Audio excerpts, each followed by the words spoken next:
Y'all already know what it is. It's the Bay Boys, and we back in the area.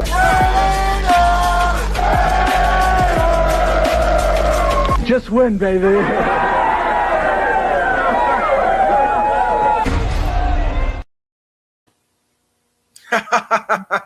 What it do? What it do?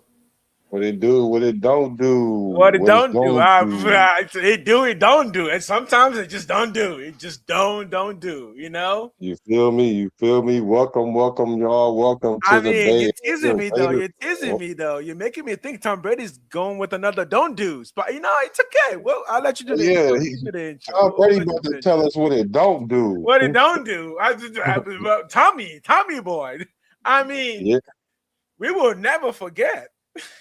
Tommy yeah. boy. We. We will You never know what? forget. It's funny that you say. You know what? It's funny. It's funny that you said that because I meant to ask you about this. Because we gonna get into the show, but we gonna get off Was the I freeway watching real that quick. game? Oh, I was watching the hell out of that game.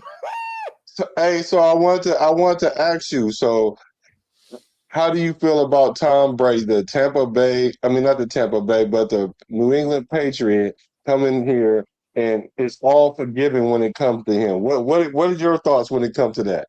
You know what? Tom Brady is a goat.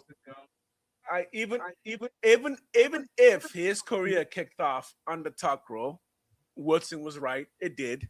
Even if he did, Tom Brady did something with it that no one else has ever done. I can't hate the man. I just want that for my team. So if he's gonna bring that to my team, let's go. That's all I got. It's that simple. So basically, if he brings us the Super Bowl, all is forgiven. All this was given. All is Hey, forgiven. hey, it's Super Bowl Welcome, country. welcome. Make sure y'all hit the like button. We're gonna have a good show tonight. We having a good show tonight. It's your boy Black, the quarterback with Business Decision Sports with the Bart, and you got the good Raider here. So make sure y'all like both channels. Make sure you subscribe because you're gonna see a lot of us come to the season. Matter of fact, you're gonna see a lot of Mhm. us right now. So You're gonna see a lot of us right now going forward. So it's okay. We're good. You'll see us. We're here now. yeah. Okay, let's say what's up to the people in the building. What's up with Yo, Sacktown Raider Mike? What's Raider up with Mike. brethren? Bruce We got Frank. Willis. We got What's Frank good? Weber What's in here now. good? Yep. Frank Webb, what's good with your brother? Okay, all right. Bruce Willis. So Me and my boy were discussing earlier, and y'all should know we have no shame in asking for your money because we need your money. If you got it, we want it. Um, we need it. but I am not monetized yet on YouTube, so let's make that for me. Let's make that the first priority. This channel. I have another channel that's monetized on YouTube. That's a different story. Let's make this channel monetizable on YouTube, then we can go from there. I'll Uh, let you go ahead. yeah, no, go ahead. So we wanted to open up the show. Yeah, Go ahead. yeah, that's my cue. So if you guys haven't heard, Chris Johnson came out today announcing that he's been diagnosed with ALS. So we kind of just wanted to take the time to touch on that, dude. Chris Johnson was a really good running back, man. He was extremely fast. Played for the Titans. So to see somebody who's that fast, and we haven't seen Chris Johnson since his retirement from the NFL, and it seems like this thing happened a bit after his NFL career, and there's no relations there. And I've done enough research in ALS, and I haven't found anything relating to sports about it, so I don't think this is sports related. And he also has no family history. This is the 90% of people who have ALS are just spontaneous ALS. We don't know where it comes from, how it starts. And unfortunately, it's unfortunate to see somebody like Chris Johnson in this. However, I don't want to speak too much about his feelings because we don't know that this could be a blessing for him. We don't know that. It's just from us from the outside looking in. We just want to say we just want to send condolences to the family. And again, he's not dead, right? I mean, this is remember the Titans, the movie. The guy got paralyzed, and Gary Bertier goes to the hospital, and the guy's name is Gary Bertier. Who's the other guy's name? The black guy's name. And remember the Titans. Yeah, remember. He goes to the hospital. He starts giving him all this idea of we should take you to this place and this place. And Gary looks at him and goes, dude, I'm paralyzed. I'm not dead. Like, don't count me out just because. So again, never count them out, but we do want to say we're sending our prayers in regards to that. Yeah, absolutely. And it seems like he's in good spirits. All things considering, because you never know how you would respond to this unless you're in this situation. I Mhm. mean, I saw it. It broke my heart because, like you said, he was a real good player. You give him the It was ball, you good. better hurry up and get to the corner because he's gonna be 88 and out the gate because he's out of there. And Hmm. one Hmm. thing I would say is, if he can help someone else get an early diagnosis, then this would be all. I don't want to say worth it because I don't remember exactly the words that he used, but he was basically saying how you turn this Yeah. negative into a positive if you can bring awareness to someone else to get diagnosed early. So Right. I know us as men, we don't like to go to the doctor and all that other stuff, but Not me. I go to my doctor. I go to my doctor at least once every 6 months. I'm just letting y'all know right now. nice, Yeah, yeah. I get my nice. stab. I'm I messing ain't around gonna with that. lie, I'm not one of those, and I I'm probably one of those that need to. So let's start working on Yeah, that as yeah, men. And so I definitely want to send my prayers definitely to the Chris Johnson family right, and man. pray for strength Mhm. and wellness and Yeah, God's will, you know. yeah. God's will, indeed, indeed. Okay. And another thing, I don't know if you guys are aware, but uh, our hunter Shane Leckler is fighting lung cancer, and he's definitely putting out a positive message as well. And I Hmm. want to put him in our prayers as well too, Hmm. because he was the best player on our team for a while when we didn't have anybody, and he always flipped the field for us, Oh and my definitely he's God. a Hall of Fame type guy. So I'm sure he's a Hall of Mm-hmm. Fame guy off the Hmm. field as well, and let's pray for him as well, y'all. Gosh, Shane Leckler was so damn good. Oh, so good. Yeah, let's put the That's my nines in the chat for him. Let's that's put the my nines first in the like chat for him. that's like my first real punter to even like as a football fan. Like you never thought to like punters. Then Shane Leckler comes along, and you're just like, yeah, I like him. Yeah, the thing about him is like I'm in the era with Ray Guy. Ray Guy was Shane Leckler before Shane Leckler because Ray Guy is in the Hall of Fame, You right? guys in the elephant. About yelling Raiders, I cannot yell too much. I have a 2-year-old, so when it comes to yelling Raiders, I cannot yell Raiders in the chat. Y'all can yell Raiders though, but Raider. one thing I love, right, one thing I can tell you I love more than the Raiders is my son, and right. it's neck to neck. It's neck to neck, but it is there. It is there. Yeah, so thanks Bruce Willis for putting the nine in the chat for sure. So so tonight we got a couple things we want to talk about. Mhm. We want to talk about This TB12 and his thing. comments to the I don't Raiders. even. He was go I don't Yeah, even you know what don't this even comment know. is. I don't even know what this comment is. Just So we're gonna let's get talk into about it. that. We're gonna get into Max's cryptic tweet. I haven't taken the time to try to break it down and pull out my Dakota ring. So I got Hmm. my Bay Area brother that's gonna let us in on a little insight and maybe what it really means. And then we're gonna talk about some other things. What was it? What else did you have? What did you have? It was one Um, thing that you said we were gonna talk about after the Crosby thing. We gotta uh talk about that. Tom The Brady thing. Crosby. Yeah. Yeah. So let's get to the tweet. Let's get to the Tom Brady situation Okay. on Tom, on so tell me about 2025 struggle. It says there was nobody who did a good job. yep. I Tom agree Brady with calls out Raiders after the 2025 struggles. So the that. I Las agree with Vegas Raiders were just 3-14 last season, leading the wholesale changes and the top overall pick, which was used to select Indiana quarterback Fernando Mendoza.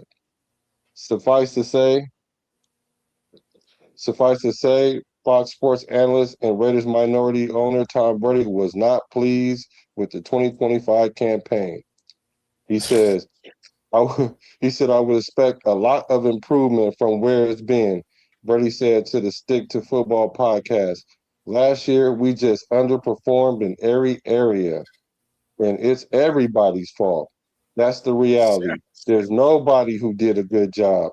There's not one player in the organization there's not anybody involved that did the job to the level that it needs to be done at. And everybody needs to improve. And it starts with me. I love that. And it filters down to the rest of the players on the field. And they got to go out there and ultimately they got to perform at a high level. Yeah. Brother, what is your initial reactions to that?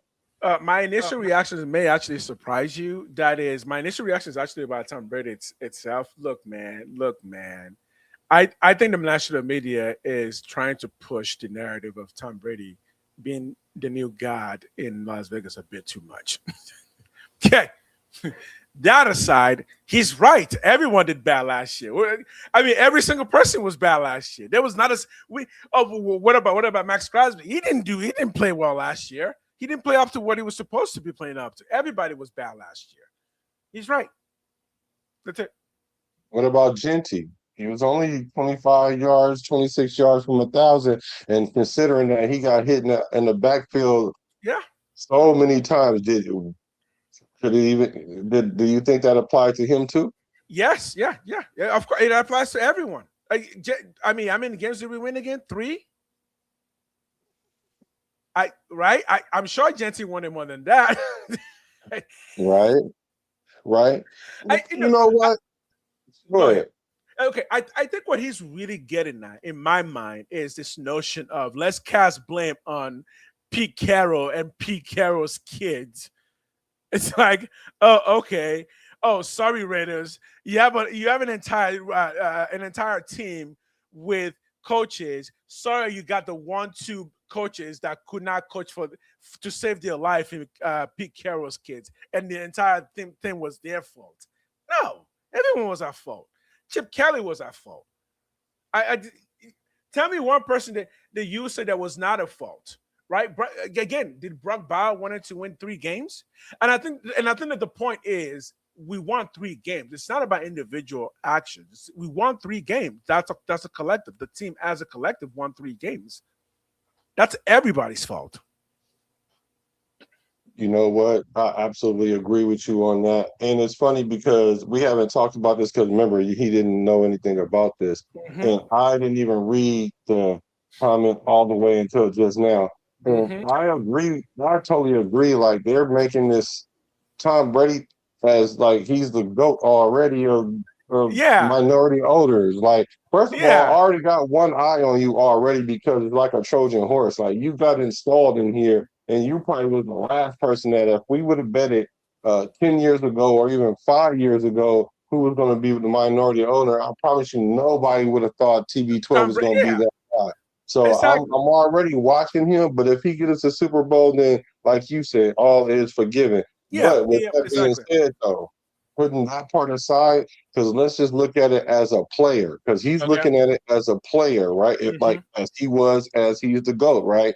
How it starts with the quarterback and it goes all the way down. It starts with the owner, even if it's the minority owner, because he's in place for the owner, and it works all the way down. And like you said, if you got 3 wins, there's not really much you should be jumping up and down for. You shouldn't be too excited. Brock Bowers didn't play well last year because he got injured, so he definitely didn't get his numbers. Maxx Crosby, although he played better than last year, he definitely did not play up to the level of how he normally plays before he was injured. Genty, you can say he played well, but he still should have got 1,000 yards. So it's enough to spread everywhere. I mean, the defense, we can't even blame nobody on the defense because they're not even here no more. Exactly. And Paul, and we know that Paul didn't play well. Chin played somewhat well, but as a team collectively with 3 wins, there's nothing to be excited about, and it's time to drop that hammer down and let everybody know the expectation is the expectation. The standard is the standard. And if you guys aren't with that, then you need to leave. If you're going to be in your feelings, you need to leave because what we're trying to do is have no feelings involved. Because one thing that even Kobe said, it could have been Kobe or Tom. No, it was Tom Brady. He said, if I yell at you, Tom Brady actually said this. And I think Kobe said something similar. But if I yell at you in practice and you get in your feelings and you have a hard time working around that in practice. Imagine when you have 70,000 people in the stands yelling Hmm. at you. And so Hmm. if you have a problem with that, then you have a problem. You're in the wrong place. And I think just I was gonna my mind was thinking culturally, and I don't know why my mind would be thinking that. Let's just go with the word culturally.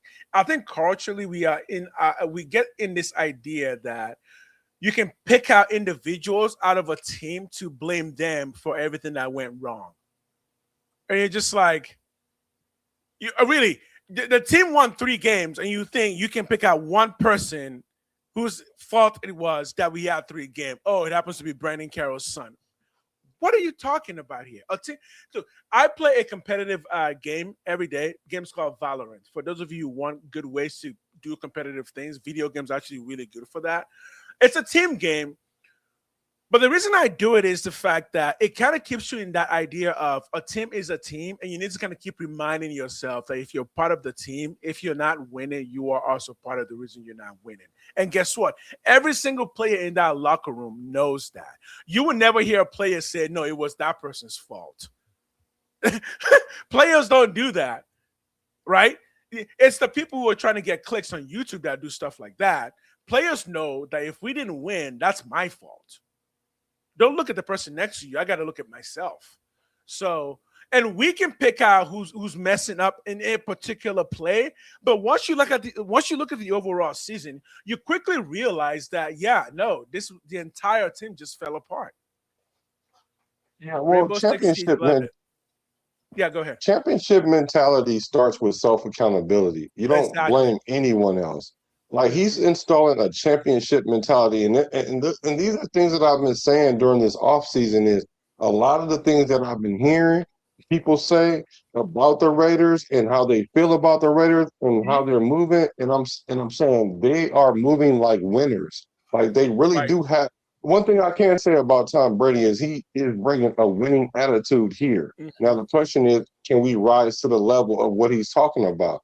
Hmm. And the things that he's saying is indicative of a winning culture. And I'm not talking about winning one championship because you can mess around and win one time, but we're talking about winning over and over and over because it gets harder and harder and harder And every harder. time you win. Right. So he's installing that culture within us, and we have it in our coach, but we also need it from the top down. Remember, I told y'all we Right. win champions. You win championships from the top down, not the player up. Okay. The crazy thing to keep in mind is that when we're talking about the Raiders hiring process and the coaches, here's what I'm going to tell you that I've loved and didn't love. Hiring Josh McDaniels, I actually liked that. Firing Josh McDaniels when we did, I was not a fan of that. Yeah. Oh, I told you, I give you all kinds of controversy. Bringing in AP, I was definitely not a fan of that. Bringing in Pete Carroll, though, we all were kind of fans of that because we knew at the most it wasn't going to be permanent. We just needed somebody to just give us a kickstart, just bring some winning back. And it seemed like Pete Carroll, with all the experience, would be able to do that. But then we realized that maybe Pete Carroll was game wise was just a bit behind the age because what Pete Carroll brought in were a lot of good players who were kind of past their prime. But again, that may have been part of the plan because it did save us a whole lot of money. So we didn't spend a ton of money when Pete Carroll was coach. So it did give us that. But Pete Carroll was supposed to bring in that winning culture. He didn't. But now we have arrived at the point where the winning culture cannot start at the first game. It needs to start way before that so that when the players get into the first game, you've already installed that idea that you are the Raiders, you can beat any team. And that's what this process is now, including what Tom Brady is doing. The season hasn't started yet, right? But you don't want to get to week one to start finding out if you're good enough to qualify. No. You want to do that before you even start practicing. Your mindset. So that when you show up to training camp, you're ready to go, right? So if you think last year wasn't your fault, again, players don't think this, it was your fault. Come back this year and do better, right? Yeah, absolutely.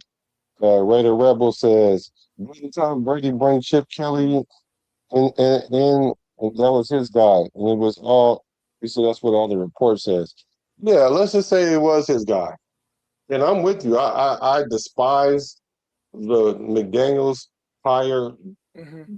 for the same reasons that I look at the Tom Brady acquisition. Hmm. But I can understand Tom Brady because at least, well, He I was a guess it's winner. not fair. I No, guess he it's was not a fair to winner. say because McDaniels is pretty successful. But I seen how he did in In Denver. Denver, Hmm. right? And so I just never felt good with that. And then especially how he did Derek Carr. So I'm happy that Tom Brady and the Raiders pulled the trigger as fast as they did on him because if we would have went through another season and then try to make something happen and all Right. these politics going on, we wouldn't be where we are now. And I don't even think that we would have our team where it is now Right. culturally. We might have more wins, but I just think it would have been a fragile like French fries, empty calories. You know what I Hmm. mean? Like Hmm. so I like what we're building here now. But Chip Kelly without Chip Kelly, because Chip Kelly was Now, essentially trying to be the head coach after Pete Carroll left, oh and yeah, he yeah, and yeah. he Oh yeah. really felt like he was going to do that. That's why all the sabotaging and stuff was going on. But I'm glad that all that is over with, and he did bring in Chip Kelly, but they also got rid of Chip Kelly fairly Right. quickly too. Now, firing Josh McDaniels, even though I disagree with it, I did know at that time. Look, after we fired Josh McDaniels, Mark Davis did the right thing, which is to go bring in Tom Brady to start making decisions in the back end. Because the issue with at that point was we cannot keep hiring and firing. We need somebody to solidify this thing. That's the point where again Mark Davis realized, yeah, I need somebody to help me solidify this thing. So I do think the next two hires that came after that were not panic hires. There was just the necessary hires to get us to the next level. If one of those coaches would have worked out, look, if AP would have worked out, even I would have said, damn, I was wrong. AP is amazing. I just knew he didn't qualify. If Pete Carroll would have worked out, that would have led to a legitimately winning season for maybe 2 to 3 years because we knew he didn't have no more than that. This time around, though, was always the goal. Let's find somebody to start in here for at least 5 years to bring in a different culture and start building this thing from the ground up. And again, I've said this before, and I'll say it again: the Raiders are some of the youngest players in the NFL. That multiply that by the next 5 years, you're gonna start having a team that can be a winning team for the next 5 to 10 years, right? Yeah, absolutely. Raider Rebel says, How does it start with ha- him? He's not even in the building during the season. so Again, go I ahead. agree. I think it's the national media looking for a story, and Tom Brady is a story. Tom Brady is very famous. He's very well known. He has a lot of organizations, and he knows everybody in the sports world. Who would you rather talk about, Clint Kubiak or Tom Brady as a national media? Obviously, Tom Brady. He's going to bring you more noise, which means that every time it's a national sports media person runs into Tom Brady, guess what they're trying to get out of him? Information that's going to sell. Regarding the Raiders, it's very good information that's going to sell. That's why they keep selling this idea of Tom Brady is like running the organizations. Like, no, he's not. He's doing his part, but he can only do his part, and that's it. He's not doing any other person's parts. Well, the thing You think about it is, go ahead. or somebody thinks Pete was a panic hire Yeah, I because don't think Ben I Johnson don't think. rejected them. Well, I don't. I I need don't to. think you could call it an emergency hire, but I wouldn't say it was a panic Panic hire. hire. Exactly. And even Exactly. if it was a panic hire, it wasn't that bad of a hire. The reason Exactly. why it didn't work was because of Chip Kelly. Because had Chip Kelly, because see what happened is the owner got one guy, and Spycheck got somebody else, or Tom Brady got somebody else, and it wasn't a meeting of the minds there. So that's why it was a Mm-hmm. clash there. Mm-hmm. That's the Mm-hmm. reason why that didn't work, and that's what we do to ourselves. We shoot ourselves in the foot. Yeah. Now, Look. Here, go ahead. yeah, here's the way that I read it. If you want to read it differently, the Raiders were always looking for an offensive-minded coach. I do think that. Ben Johnson was just the best one last year, and we couldn't get him. And after we couldn't get him, we kind of had to do a emergency hire, not a panic hire, but we just need somebody to bring back in a winning culture. If Ben Johnson would have said yes, Ben Johnson would have just become Kubiak, what Kubiak is now, somebody to build around for the next 5 years. But hey, we didn't have a quarterback, so obviously Ben Johnson went to the place where a quarterback already exists. So then we needed one more year to kind of wait. It's no surprise we went with Pete Carroll, somebody who was a Hall of Fame coach, also known to be a defensive-minded coach, to kind of help build that defense so that when the quarterback does come, the defense will be ready. None of that plan worked. The only one plan that did work is, by the grace of the NFL gods, we got a number one overall pick out of it. And with that, I'm still saying thank you, Pete Carroll, because guess what? That also gives us a future for the next 5 years. So, yeah. Yeah, and as far as peak, as far as Tom Brady not being in the building for the season and all that, you don't have to be in the building. Mm-hmm. We don't know where Mark Davis is during the week. Matter of fact, Oh, exactly. even if he is Exactly. there, what good is he? So for me, I don't see anything wrong with owner taking accountability from the top down, which we've been lacking for the longest time because Mark Davis always been taking arrows and he never just said I was doing it wrong or whatever. But what he did do is show us that he was doing it wrong and he corrected it. So Yeah. I give much respect for Mark Davis for that because I didn't respect him for the longest time. But I'm like, oh, you just sitting here eating. That's all you're doing. But he actually started making moves. You know Now, what's as far crazy as about? Oh, go ahead. go Continue. ahead.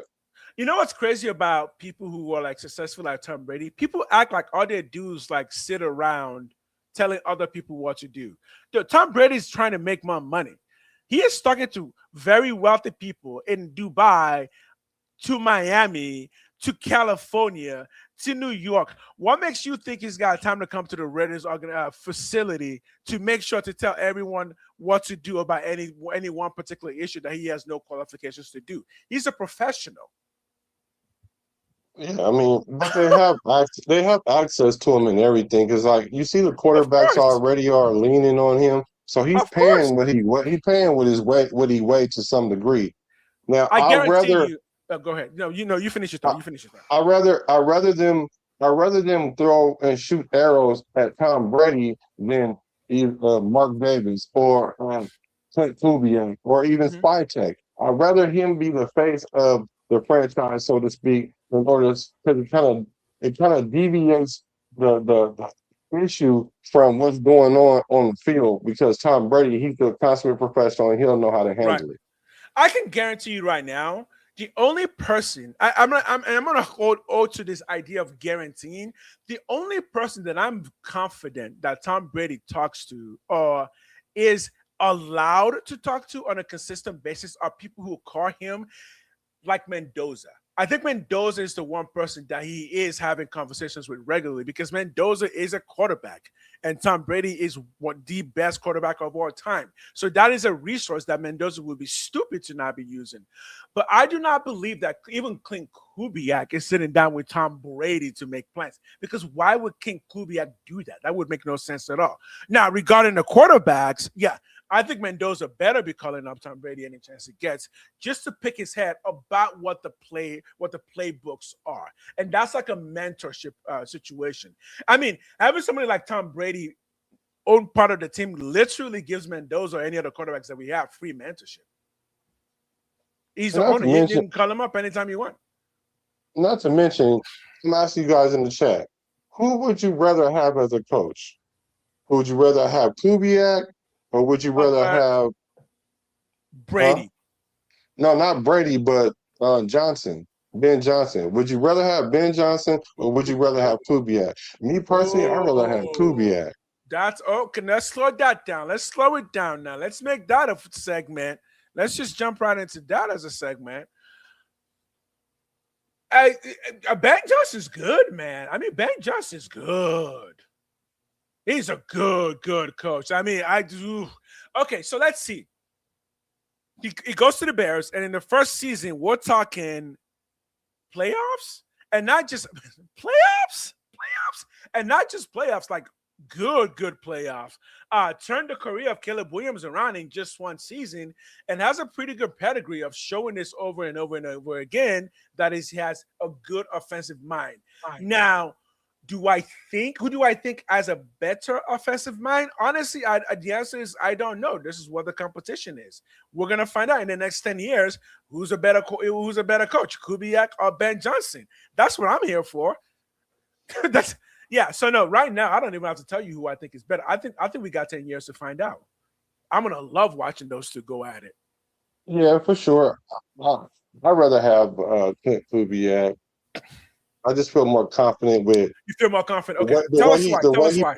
the way he presents himself, because Okay. demeanor means a lot, especially in this Raider Mm, atmosphere. Because okay. you want a coach that don't get too high like AP, and Hmm. then don't get too low like Pete Carroll, because Okay. Pete Carroll was almost passive, and I can see that uh, Hmm. Kubiak is not passive, but he's also quiet. So he doesn't get too high, not too low. And that's what you need. And that's a championship mentality. Now, Ben Johnson, he's cool.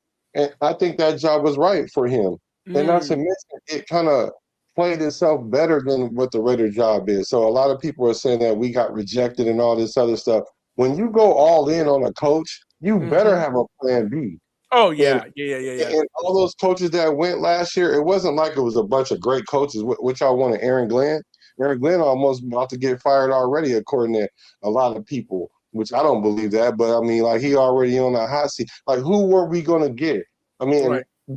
being in the position that we're in, because anytime you, especially a first-time head coach, you are Right. attached to the quarterback that you are playing with. Why do you think he went out and got Kirk Cousins?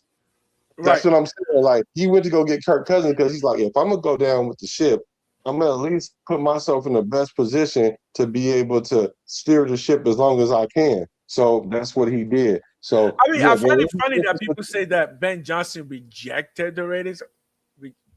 We always knew Chicago was the spot. They had a quarterback. Yeah, I mean, I guess if you want to say if you're really holding strict to the notion that we were rejected by Ben Johnson, I guess, but we didn't offer him anything. What he needed was a quarterback. We didn't even put a ring. We didn't even offer him a ring, let alone like putting a ring on it. I I yeah, don't know. we had Aiden O'Connell. I So I mean, they were offering him a beach island property if he got married to them. We were offering him. I don't know what we were offering him. No, there was no. I think that whole story regarding Ben Johnson. Yeah, I'm pretty sure we reached out to Ben Johnson, but I think part of that was maybe just to bring more eye and more focus to the Raiders in general as an organization, rather than an actual attempt to take away Ben Johnson from a generational quarterback like Caleb Williams. Yeah. Oh no, I don't think we tried that at all. Next segment. Maxx Crosby. Let's talk Maxx Crosby. His comment. okay, yeah. Let me read a couple of comments real quick. He says, I'm more happy with Kubiak. What's up? You haven't missed much. We just talked about the Tom Brady comment about we underachieved on all levels and no one played good. He explicitly said nobody, everybody, anybody. Yeah. Him Calm was good, and him and Sunshine they're real good together. So yeah, I do Yeah. agree he was a good But yeah, hire. even think about him. Even Liam Cohen wasn't going to come to the Raiders because Travis Lawrence was an established quarterback. I mean, Exactly. we have known this. If you are a football fan in the year 2026, quarterbacks are the thing everybody's looking for. They are quarterbacks are the de facto Michael Jordan of any situation in the NFL. It doesn't mean they'll become as great as like a Tom Brady, but they are the de facto. You cannot rebuild a franchise without a good quarterback in the NFL. You can't do it. Right. And it's good. And that's a good thing because football used to be based on running backs. If you go in the past, you'll see the way you build a franchise way back when is through running backs. But throwing mechanics have gotten better. Quarterbacks are just smarter now at understanding the defense and just knowing what's happening. Like they give you the best chance to win the game. That's why quarterbacks are the number one thing that you build around. No one's going to build around anything but a quarterbacks because quarterbacks are the only ones who have full access to the field at every single point, right? Yeah, Quarterbacks are your but the league, point guard and then your shooting guard. right? No, I agree, but the league kind of facilitated that. That's how they changed it from running back to quarterback because Mm-hmm. they implemented all these rules, All the and then they rules, yeah. also made the game more offensive and make it easier for receivers. You can't even hit receivers no more. It's targeting. Um, Regarding receivers, all those rules are not hitting receivers. I do agree with them. I agree with them. There's a reason for that. Yeah, I'm understanding. It's reasons for it. It's even reasons for not hitting the quarterback in the knee, but because you want them to play longer and all that other stuff because it's still a product. All I'm Right. saying is that the quarterback position is it's easier now than it was back then because back then they actually knew the plays. They also called their own plays a lot of times. Now these quarterbacks got all the coordinators. All they gotta do is say wristband 16, and they look Mm. at 16 and call the play. Mm-hmm. And then at that point, all you gotta do is kind of know who's your primaries and all that. Right. Before, why quarterbacks had to know the line, what they was doing, Right. the receivers, the running back, and make adjustments like So Peyton Manning and Tom Brady. right. So I think what's happened is over the past 50 years, the people have the league has gotten better at teaching the game. And then translated and that got down to the college level so that generally speaking, NFL players now just know more about the game than NFL players did 50 years ago, right? And again, the other focus on a quarterback has made football better. It's turned into the game is more fun to watch. It's just it feels more fluid now. Running backs are. I mean, don't slip on running backs though. They're still doing their thing. Okay, are we reading this? No, go ahead if you finish. I really want to get into Maxx Crosby. I really want to Go get ahead. into the Go Maxx ahead. Crosby conversation. So there was a quote by Maxx Crosby, right? There was a a Twitter quote by Maxx Crosby. Do you have it? Can you pull it up?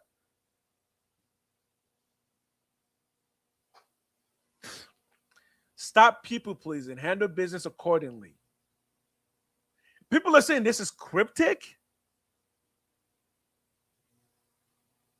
Oh no, the game was not way more fun to watch 40 years ago. What? No, no, no, no, no. We can talk about that. I'm if you don't want to talk about that, we can. The game was not more fun 40 years ago. Okay. All right, We can first talk about after Maxx Crosby because I agree with that. Me personally, I agree with that, but we could talk about that after the Maxx Crosby thing. But so that tweet, people are saying it's cryptic, and I think they just saying that because for one, they don't have nothing else to talk about. Two, right. it, it's like when you don't understand something, then your brain kind of just puts in the information as you may. So if you already have this bent or this slight towards Max, you're gonna always look at something and think it's that. Like if you think that somebody is cheating you or robbing you, every time you see them do something, you're looking at it through that lens. No, I don't see what's cryptic about it. I don't even see what's coded about it.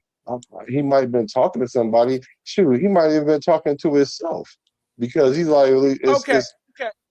Let me see what it say because I No, didn't you never want to know, break it down. It says guys? stop people pleasing, handle business accordingly. So to I me, what that could mean before I let you go, that could just mean, you know what, stop trying to make everybody happy because that's what he always do. Is okay. I think AP is great for us, so I'm going to go all in for AP. Same thing with McDaniel's. He went all in for everybody, and then he's saying stop trying to people please and just handle things accordingly. That's how I took it. okay. You're about to look at me like, what the fuck are you talking about? Because I'm pretty sure that tweet was about Tyrion Arnold situation. Do you guys know what's happening right now with that? Yeah, I think he had like 9 charges and got released by Detroit. Yeah. So I actually commented on that tweet. I was one of the first commenters on that tweet because that tweet came out right when we found out that Terran Arnold was. ma- Yo, maybe I'm just way wrong, but I'm pretty certain. I thought that tweet was regarding that situation that he was telling the people in that situation stop people pleasing. People stop listening to people who will make you do stupid shit, who actually do dumb shit. So Yeah. wait, so the tweet I didn't think that tweet had anything to do with the Raiders whatsoever. I don't think it had anything to do with the Raiders either. Maybe it had something to even do with people complaining about him going to the White House and going to go see the UFC fight or whatever. And people were Oh, okay. it could even been something like that. Because the thing about it is, this is the thing that I'm seeing is if Maxx Crosby does leave here in the trade, it's because the Raider Nation has pushed him out, not because he don't want to be here. Because Oh, we have all these fans that keep trying to speak for Max, and Max already said, "Don't believe none of what you hear and half of what you see," or something to that. I'm He sorry. said he Is that wants to really a be here. thing?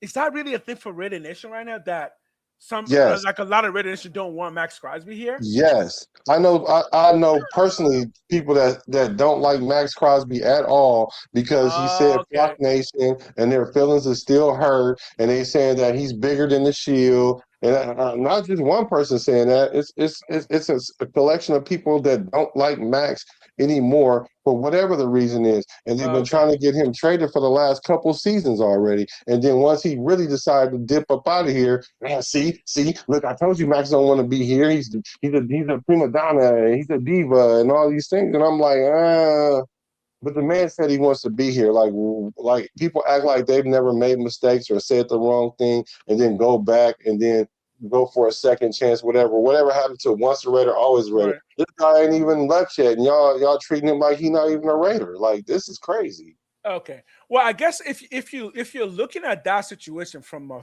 hardcore fan perspective, yeah. But I'll look at that from a situation from a hardcore fan and a business perspective. That was just a good decision on both ends to trade Maxx Crosby when we did. And I thought that's what came out of that situation. That even Maxx Crosby made it known that, yeah, no, this is actually just kind of business. And like Raider fans, football is still business.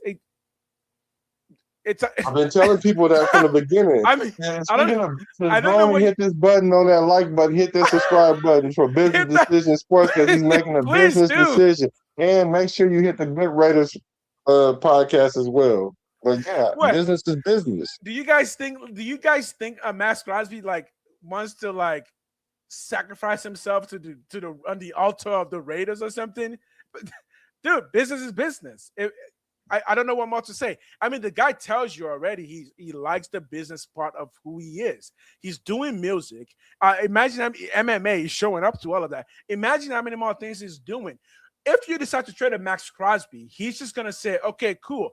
You know what? Let me just settle this. When that trade happened, I literally the first thing I thought was, "Oh, this is like a 3-year rental. He's gonna come back and retire with the Raiders."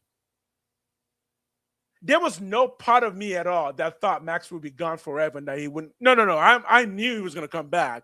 I thought it was like just give him to him for 3 years while we build up the franchise, and then he comes back like Charles Woodson did. That's what I thought. Okay. I'm glad you said that. I'm glad you said that because wasn't nobody all up in arms about that. Oh, you But better not be, man. I'm up. We're gonna walk up in your home like what? yeah, for real, Charles Woodson is that guy. For Raiders, real. For real. Raiders. You Right. know? And like Bruce Willis says, he needs to keep his butt off of social media. Now Oh, that dude. is true. Again, I said this yesterday. So I do. I'm gonna kind of shoot back on that. I'm gonna say this. Max Crosby does it. He does it correctly. Like none of this stuff ever blows back on the team. It always just blows back on certain fans. He makes noise, but he doesn't make really bad noise. It's just Max Crosby is just promoting himself. And it's good. That makes sense. He lives in the age of social media. How else after his football career, how is he going to get to 100 million like I'm pretty sure he wants to do? He needs to promote himself. Social media is the way to do it. But he's doing it correctly. right? Yeah, a lot of people have a problem with that. You put your brand uh to the forefront They're the broke because people. then that's when people get to saying, "Well, you think you're bigger than the Shield." And like you They- said, this is a social media era, yeah, yeah. and I agree. He should probably stay off social media. Excuse me, because anything he's saying is being taken all kind of way, the most sensitive of ways, Oh and then yeah. you could be and you could lightweight be meeting some of this stuff. So, I just think that he does need to stay off social media. And then, like somebody say, like winning on the field is going to cure all that. Winning Exactly. cures it all. And regarding business and being above the shield, like me personally, I don't hold myself above the shield, but I'm still trying to get paid with the shield, also bringing more people into the shield. So if a person's if Maxx Crosby is promoting himself, he's bringing more fans to Raider Nation, right? Because I hope that makes sense to people that everything that Maxx Crosby says and does bring more people into Raider Nation as fans, which is just better overall for the Raiders. It's good business all around, as long as it's not something negative like crashing your car and killing somebody on the streets of Las Vegas. You know, as long as it's not that, it's good business. Like they say on Jerry Maguire, they don't call it show friends, they call it show Call it business. your business. Yeah, yeah. Oh, dude, when the Raiders start winning, you're gonna see a full-on transformation from the fan base and everything. We've been losing for so long that I think fans don't remember what it feels like to win anymore. Once you start seeing that, oh, you're gonna start seeing the transformation. Even on this channel, you're gonna start seeing everything just kind of feel brighter, just sounds are gonna start feeling better. Donations are gonna start flying in. Everyone's gonna be happy. We know, we saw it. We know, we get it. We get it. But I mean, I wanna make sure that Raider Nation understands everything the team has been doing has been trying to get us to this era where the winning can start coming. Do I believe the winners will start coming? Yes, yeah, I actually do. Everything we've been doing is to get here. It's not been a waste. The past 20 years since Jamarcus Russell has not been a waste. We've been working. Owners have been working. Coaches have been working. Scouts have been working. Fans have been putting in the work by showing up every Sunday, losing and still showing up. But we do all of that for the hope that right now, this coming season, that winning starts to come. So Yeah, let's look at some of these comments. A lot of it's just like some people have problem with him doing a podcast. Like I hate Max podcast and self promo. That's not football. yeah, I don't watch it. I don't watch Max broadcast. I I, don't I watch it. don't watch his podcast, but I have seen a couple episodes, and I really don't have a problem with his podcast. Yeah, exactly. Actually, like, what would y'all rather him do? And be driving up and down the strip, going to Top As Golf, and doing all look, that kind of stuff, all the things that Vegas uh, require, I mean, asks of you. He could really be out there doing something. Then y'all be wondering why his play slipping. His play not slipping because he's sitting down talking about whatever it is he talking about on his podcast. It's not like he's one of us where he has to be the one to control it, the one that has to do the show, the script. He ain't doing none of that. All he's doing is pulling up, talking about whatever it is that the topic is that they're bringing up. It's no different than just doing an extended interview. and I don't look, have a problem with them doing stuff like that. Like those things are not destructive. look. Max Crosby's already told us the answer to this. Also, I think because in this first season, he was having other struggles with alcohol and all of that, and he's told us many times that he's an addict. He needs to be fully invested in what he's doing. What could you be more fully invested in than yourself in a positive way? I mean, you hate the podcast. Why? It's not a bad podcast. It's talking about himself. It's talking about football. It's talking about life. It's a good podcast.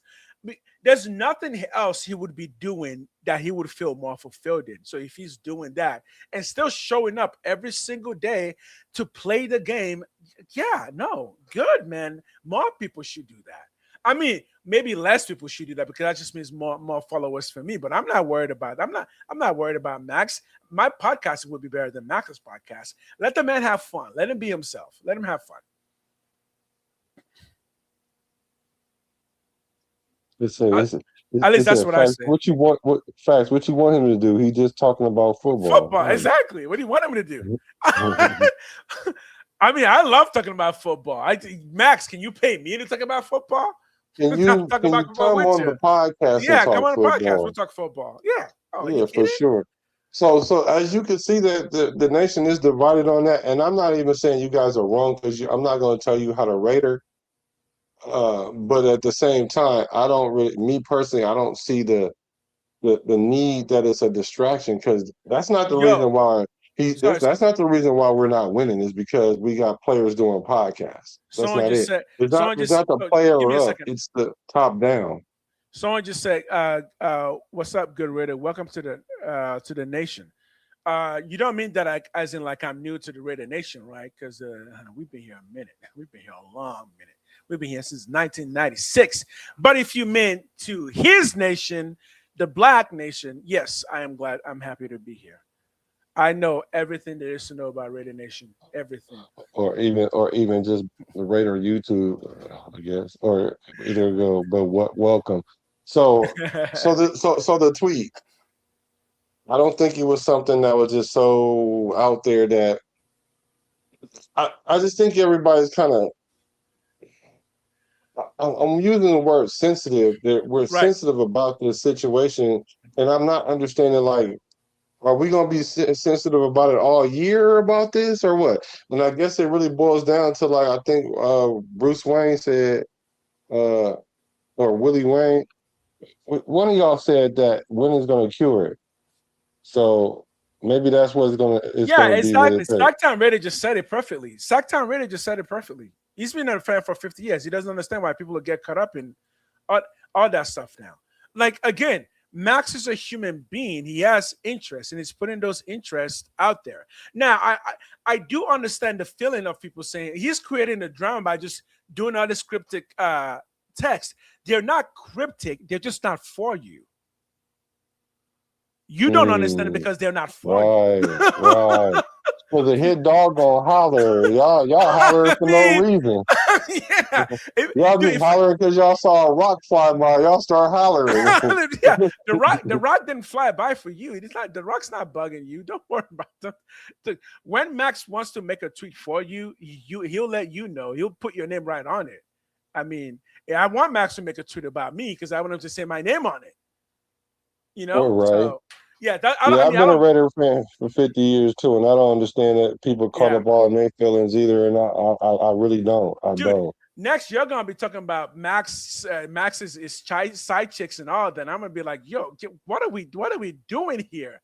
I don't care about players' personal life as long as it doesn't affect my personal life or the personal life of real NFL fans. Like again, the Henry Ruggs situation was a different thing because that brought his personal life straight into our rooms. And but Max is not. Max is not doing that. Max isn't doing nothing like that. Yeah, I don't. Like I said, I really him. Okay, 51 years. I like that. So, hey, make sure I see a lot of people in here that I don't normally see, and it's because we're close streaming, so it's a beautiful thing. Can Mhm. y'all put the area code in which y'all are from and let us know where you're from? Because I love to know where we represent, where we got flags at all over the nation. Where are you guys packing in from? Put in Uh, those area and codes. I want some young folks in here too. I want some young Raiders in here, right? If you're a Okay, young Raider, 52 let us years, know. man. If you're a young Raider, let us know. Yeah, we matter too. We matter too.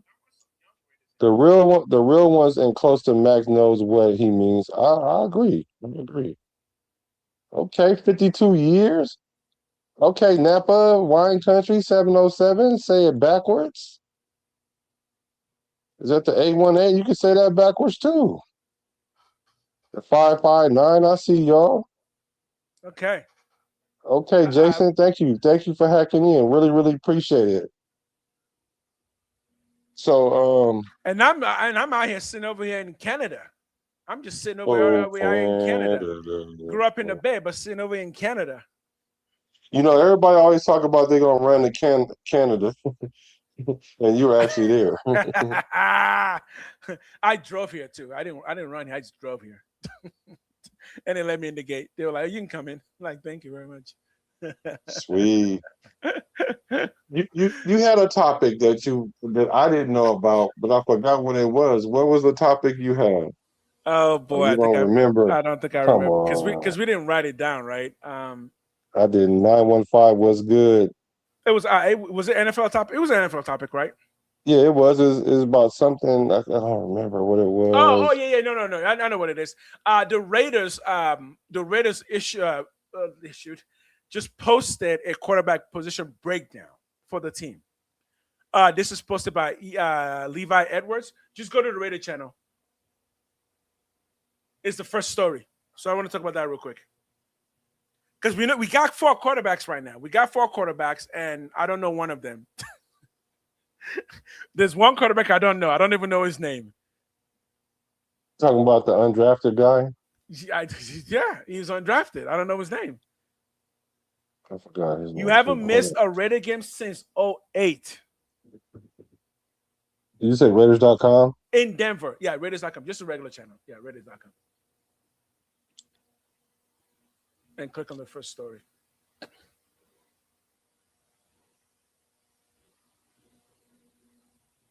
You guys not go to Reddit.com? Reddit.com is nice. Yeah. That story right there by Levi Edwards. Yeah. Okay, let's see what it says here. It says 2026 position breakdown. Adding Kirk Cousins and Fernando Mendoza make an intriguing dynamic in the quarterback room.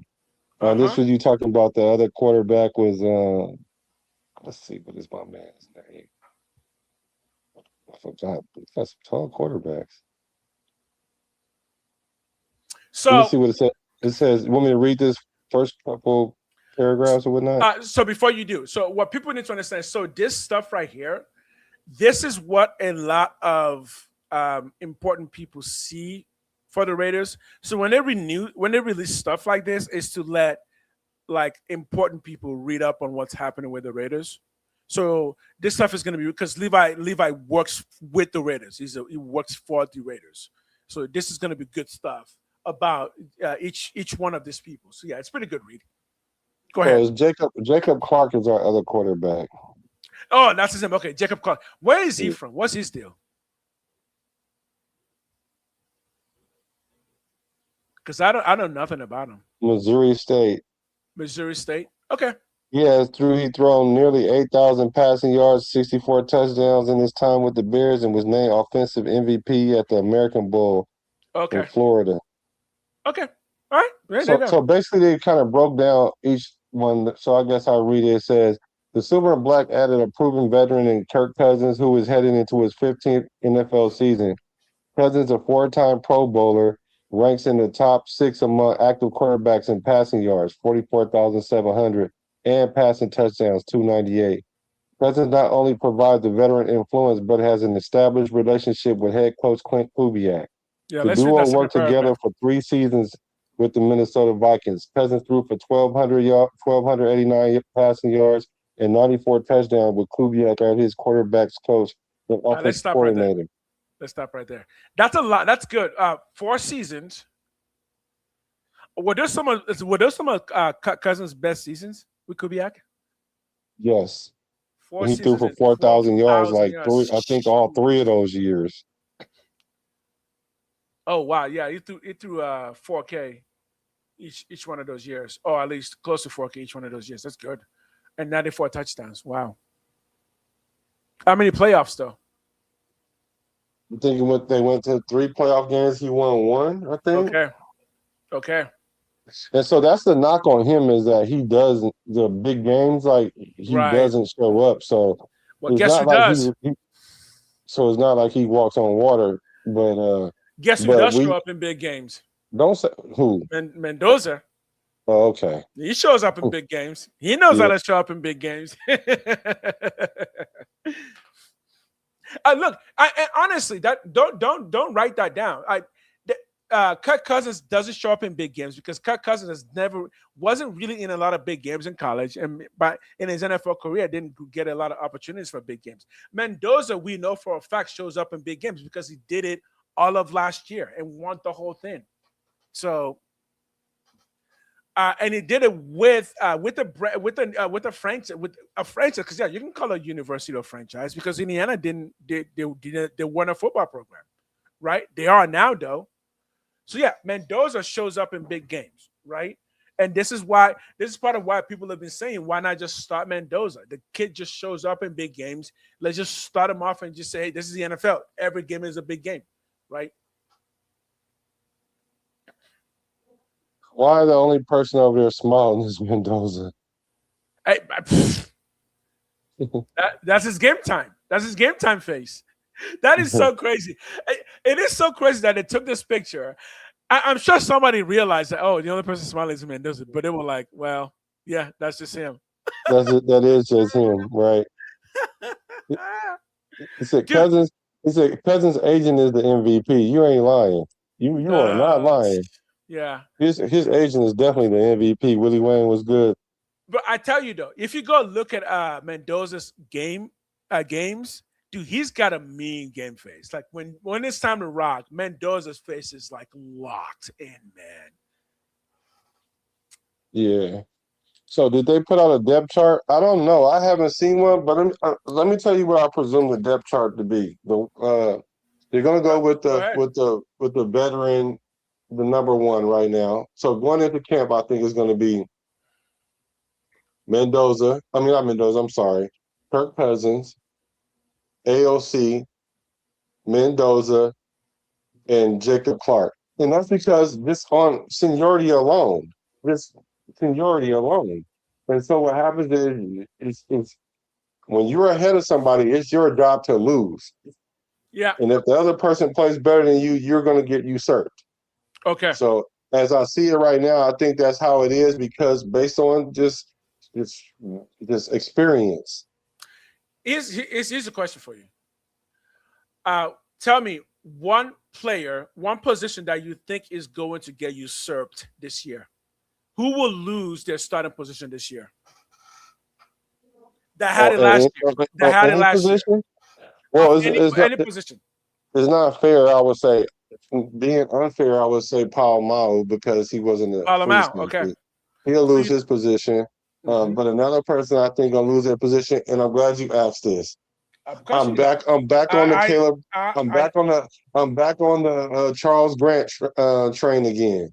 Okay, Because Charles Grant. I went and looked at some tape, and yes, he is a small guy, but he handles business.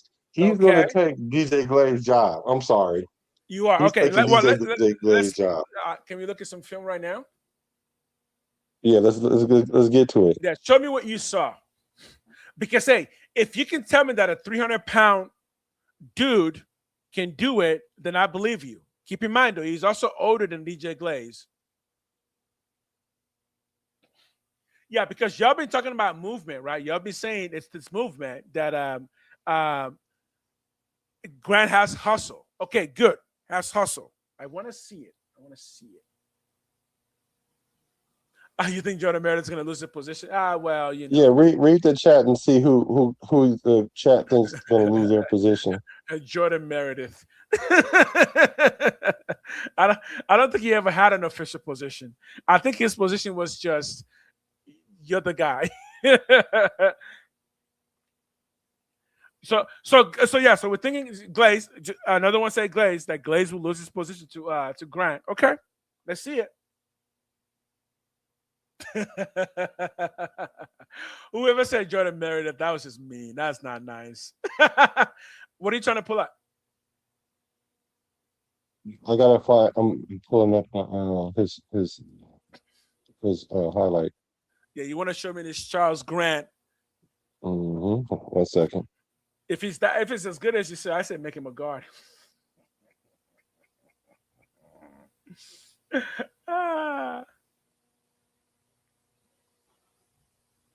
We'll take a drink of water while we wait. When I stream on my own channel, for those who, when you guys watch that, after my streams, I do play games at the end of my streams just to relax the stream a bit. I don't do it on this channel because this is a co-stream, but I also think Will Putnam will get cut. Yeah. I don't know why I can't find the dang video. I was looking because I think it won't be copywritten. So let me. I'm finding it. 1 second.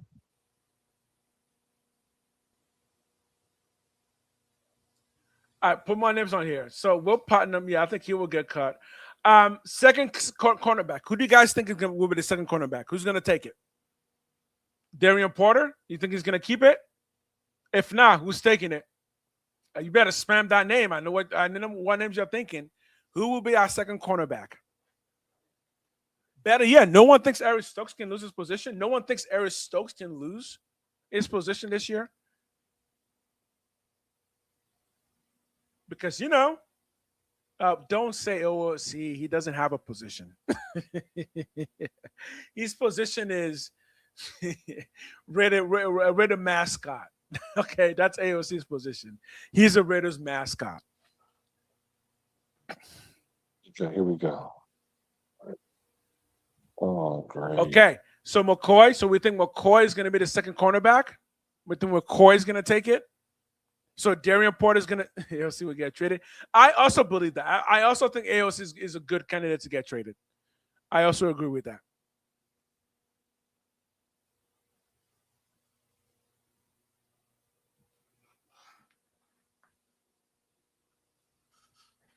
Oh, you're watching that on my channel. Nice. No, that's not my channel. That's your channel.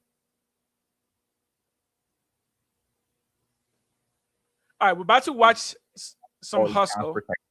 A versatile player in his own right. Well In the Raiders' last preseason game, and why his future looks really good in Las Vegas. As always, in the comment section below, there as if you're going to run block, then settle into a pass protection scheme, either down the sideline or behind.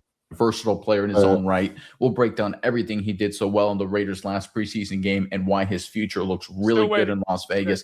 As always, in the comment section below, give us any feedback you might have. Plus, if there's any other players you want us to break down. But without further ado, let's jump right into it. All right, let's open up with a little play action pass, and there's Charles Grant right there, lined up at left tackle for the Raiders. Like I said, they're going to play fake inside to the running back, which means up front you're trying to sell zone. You're trying to fire out like it's a zone block here to get these linebackers to bite, so that way the quarterback there can find an open seam either down the sideline or behind the linebackers, which makes it a little harder in pass pro. So you need to sell run, get out there as if you're going to run block, then settle into a pass protection stance. Grant does a phenomenal job of it right here. Again, the two-parter, sell the run and then great pass protection.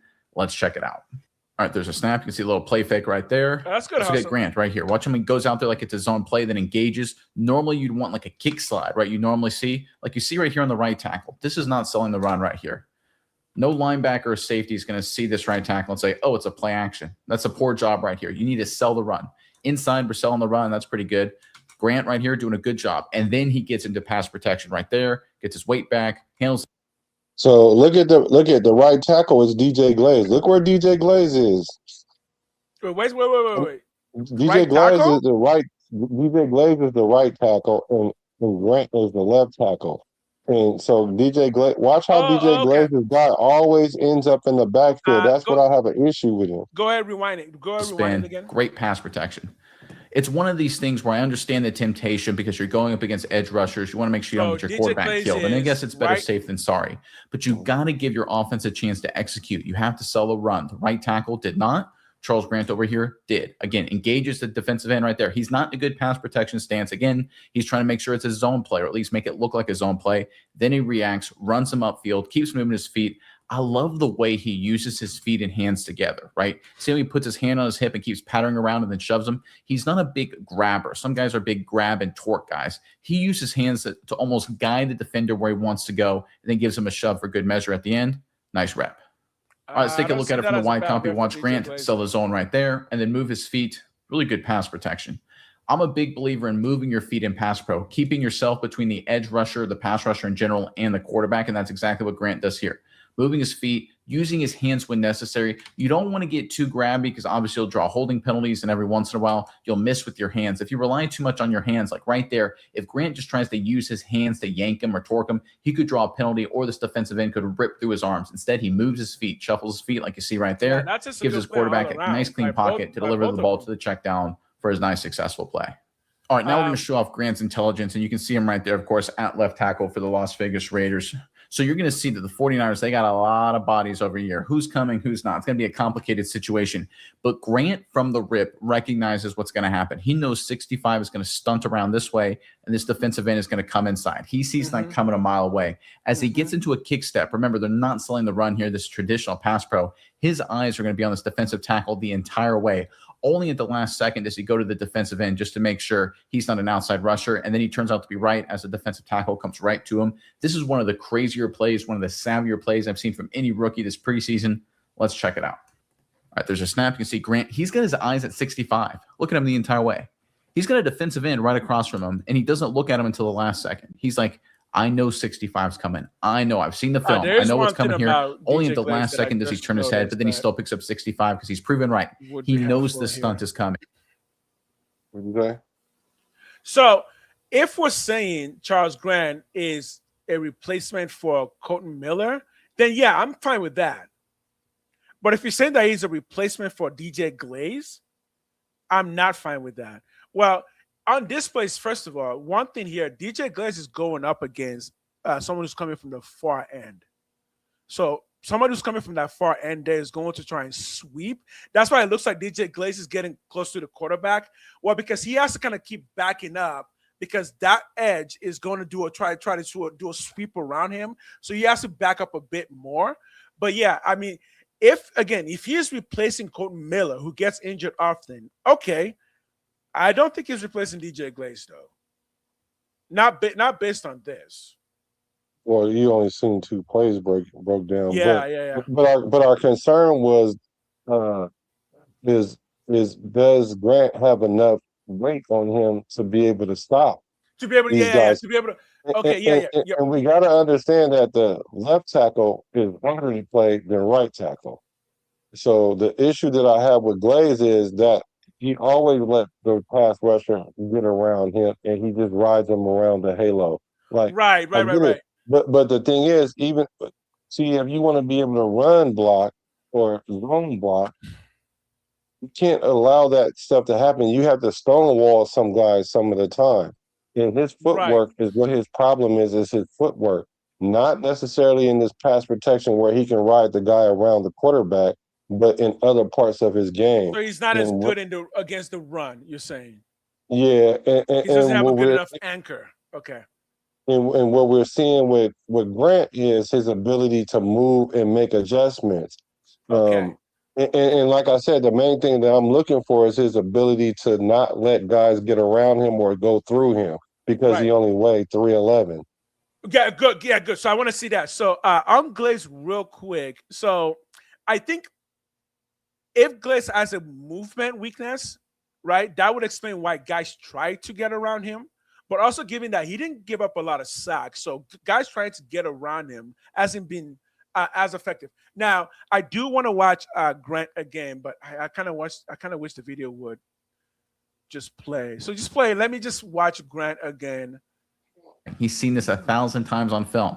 Look, he played D1 AA FCS football, right? So it's not like he got 2,000 reps at Texas or something like that running a pro style offense. Not that William and Mary isn't a good school for football. It certainly is for its level, but it's a different world, obviously than like the SEC or the Big Ten. But here he's so smart, so savvy. He knows it's coming. I love this. Right at the snap, he's like, no, you might be I know you're coming, bro.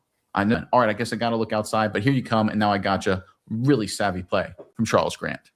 All right, for the wide copy, you can see right there, he's got his eyes inside the entire scoop block like this. Great job here. Yeah, I can't. Stuff, right? Compare his. Okay, cut him off. This is a. All right. Imagine being able to build anything just by thinking about it. Meet Base 44. Let's look at this really tough block, and Charles Grant does a great job. Let's check it out. All right, there's a snap. We can see the zone tracks across the board. We can see the zone double team right here. 56 comes across. Not a great job by the right guard.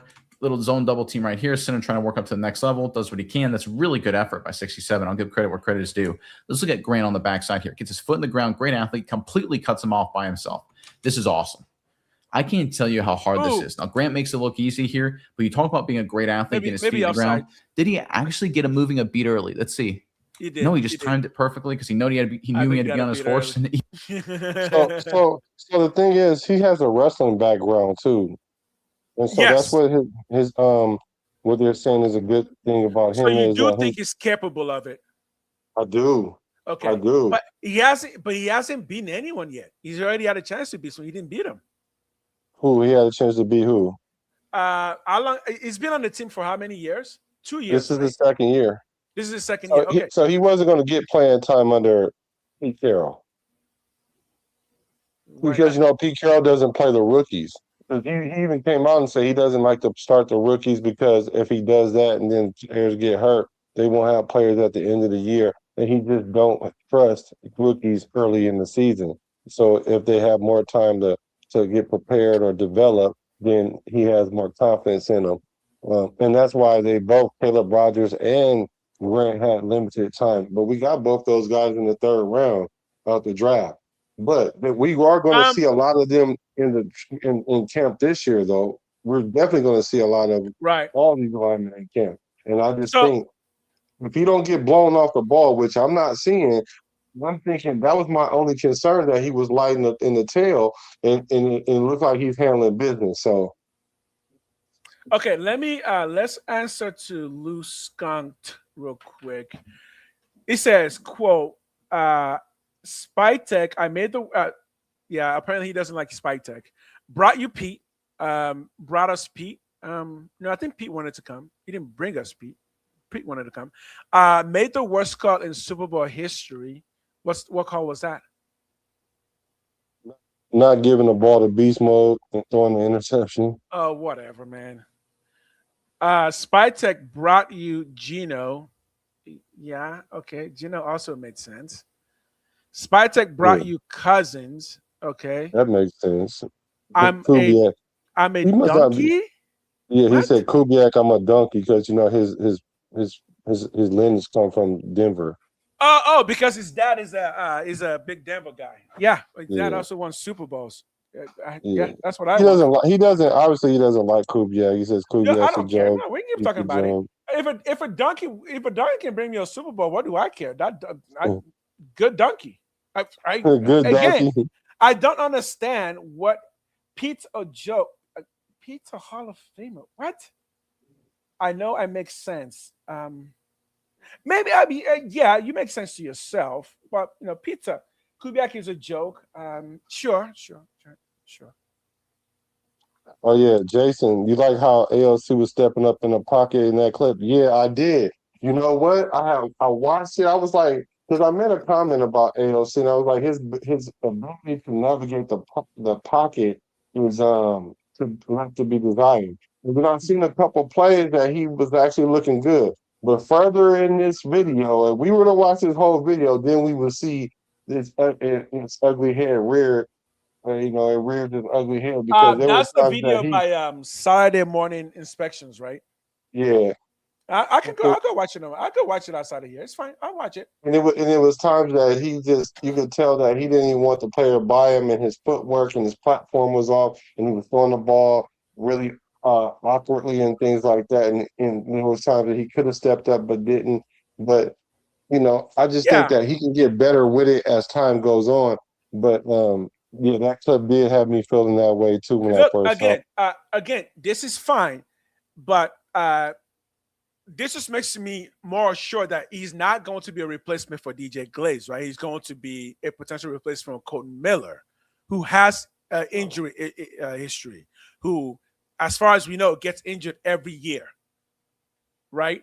Yeah, that's fine. Because I mean, the more options we have, the better, right? And unless DJ Glaciers doesn't fit the scheme whatsoever, I'm just more sure now that the O-line is going to be really good, because I'm fine with Charles Grant. I'll go watch the video. If he proves to be continue what you just showed, I'm like, okay, cool. Let's start talking about trading Colton Miller. The video gets better. And he is going to be the eventual replacement for Colton Miller, I believe. But here's the thing: why not just trade Colton Miller now? No, we already had this issue. No, I know. Because the reason why I say that is because the injuries that Colton Miller get aren't those injuries that like makes your O lineman lose a lot of shelf life. Because like a high ankle sprain, a shoulder injury, those are injuries you can play with even if you were like injured like later on in your career. Colt Right. Miller is still young. He's still young. Colt So Miller's still young. Still yeah, young enough. still Yeah, young. still young enough. Right. Yeah, he's still young enough to play like 2 or 3 more peak Right. seasons. I But if mean, Charles Grant is what you say he is, Charles Grant is also he's not getting any younger either. Charles Grant is already what 25. yeah, but he's had 3 seasons. He has 2 seasons already to kind of like lock that position down. And if there is someone that Yeah. we can put there that is equally as good as him or a little bit better, I'm talking about mobility wise, because we're going to need him to run out and go hit somebody because of the zone the zone that we're gonna run. So So you think he's the not. zone scheme is more? You have to go out and hit people more in the zone Well, scheme. yeah, you have to. Yeah, you have to run towards. You got to be more athletic as a lineman. You can't. You're not sitting there just waiting for somebody to come and then you just ride them out around the circle and then the quarterback step up, Let me get or some or, information or on that. or like power where you just go man on man. No, there's schemes, and we need him to be able to move. Like JPJ, what make JPJ so good is his ability to move. That's why a lot of people, and But myself included, thought that he would be a better guard than center because uh, the guard position, you need to pull the guard. You need the man, guard to yeah, go to the next level. there's a lot of hate for DJ Glaze that I've not been aware of. It was like he was the only lineman last year who actually played the entire season. Yeah, Yeah, yeah, no. maybe something Remember, I'm I missing there. said Let me that's the see. thing. That's the thing that I really give him poppers for is because he was the only lineman that didn't get injured and play all the game. But at the same time, the scheme is the scheme, and he's going to get the opportunity because he's going to be the first. He's going to get first team reps to begin with. But if they try to run the ball and he ain't out there blocking like that, and they stick Charles Grant over there, and Charles Grant is blocking, then there's going to be big troubles in little Las Vegas. Okay, but okay. So I'm looking at the scheme right now. So you're saying that he has to be more athletic? I don't know. Well, based on what I'm seeing, on okay. So what you're talking about in a running situation. In a running situation, we don't need. I don't think we. I think we can design it to where he doesn't need to be any more athletic than he is right now. But if you got a guy that's already athletic, why should you have to scheme around a player deficiency when you have a player that don't have that deficiency? Right. Well, because strength is also a form of athleticism, and that might be more useful in a situation than somebody who's able to move quicker. Yeah, and I see I DJ mean, Glaze I get beat. understand what you mean. Like, if we're talking about pulling, if we're talking about like pulling one of those tackles, yeah, but you don't have to pull No, DJ Glaze if he's not able to do that. You can just pull no. Charles Yeah, Grant. but he's still gonna have to run forward like 3 to 5 yards. Like Eh, he has to go attack someone. He has to go Yeah, well, block someone, and exactly. But that's I'm not his, not and that's seeing. not his strength because his footwork. He don't have good footwork.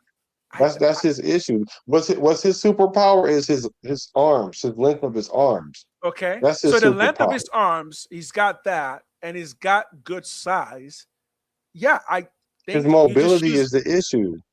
He doesn't need that though. You, Not you every do. lineman needs mobility. Like you can just No, use you them don't. within You their don't have strength, to. right? You don't have to. But if you have a guy that plays tackle and he's mobile and he's strong enough to block these guys, If you do, yeah, yeah. If you not to do, mention not to mention Glaze definitely couldn't play left tackle, right? Could we yeah, of agree that course. he That's couldn't why play he's. left tackle? I agree. So If you so have so all those things, if you do, but we didn't last year because DJ Glaze won that battle. So we didn't have. You're saying that there's a good chance we have that now.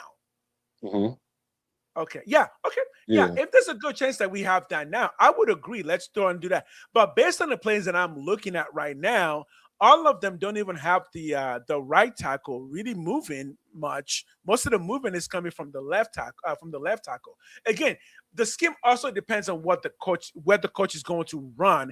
It is possible to just run more on the side of the person who has the speed that you need, rather than Glaze, who has more of the power and would be good against a pass. I think overall, DJ Glaze has proven to be a much better overall lineman. He's good enough against the Mm, run, he's good enough against the pass. mm, we gonna see. We're gonna see. Yeah. Oh yeah. No, again. We got to put the best man out there. If DJ gets beat, it gets beat. But based on the past, he hasn't gotten beat yet, and I don't see evidence that the beating is coming. But maybe it will be. Maybe it will be.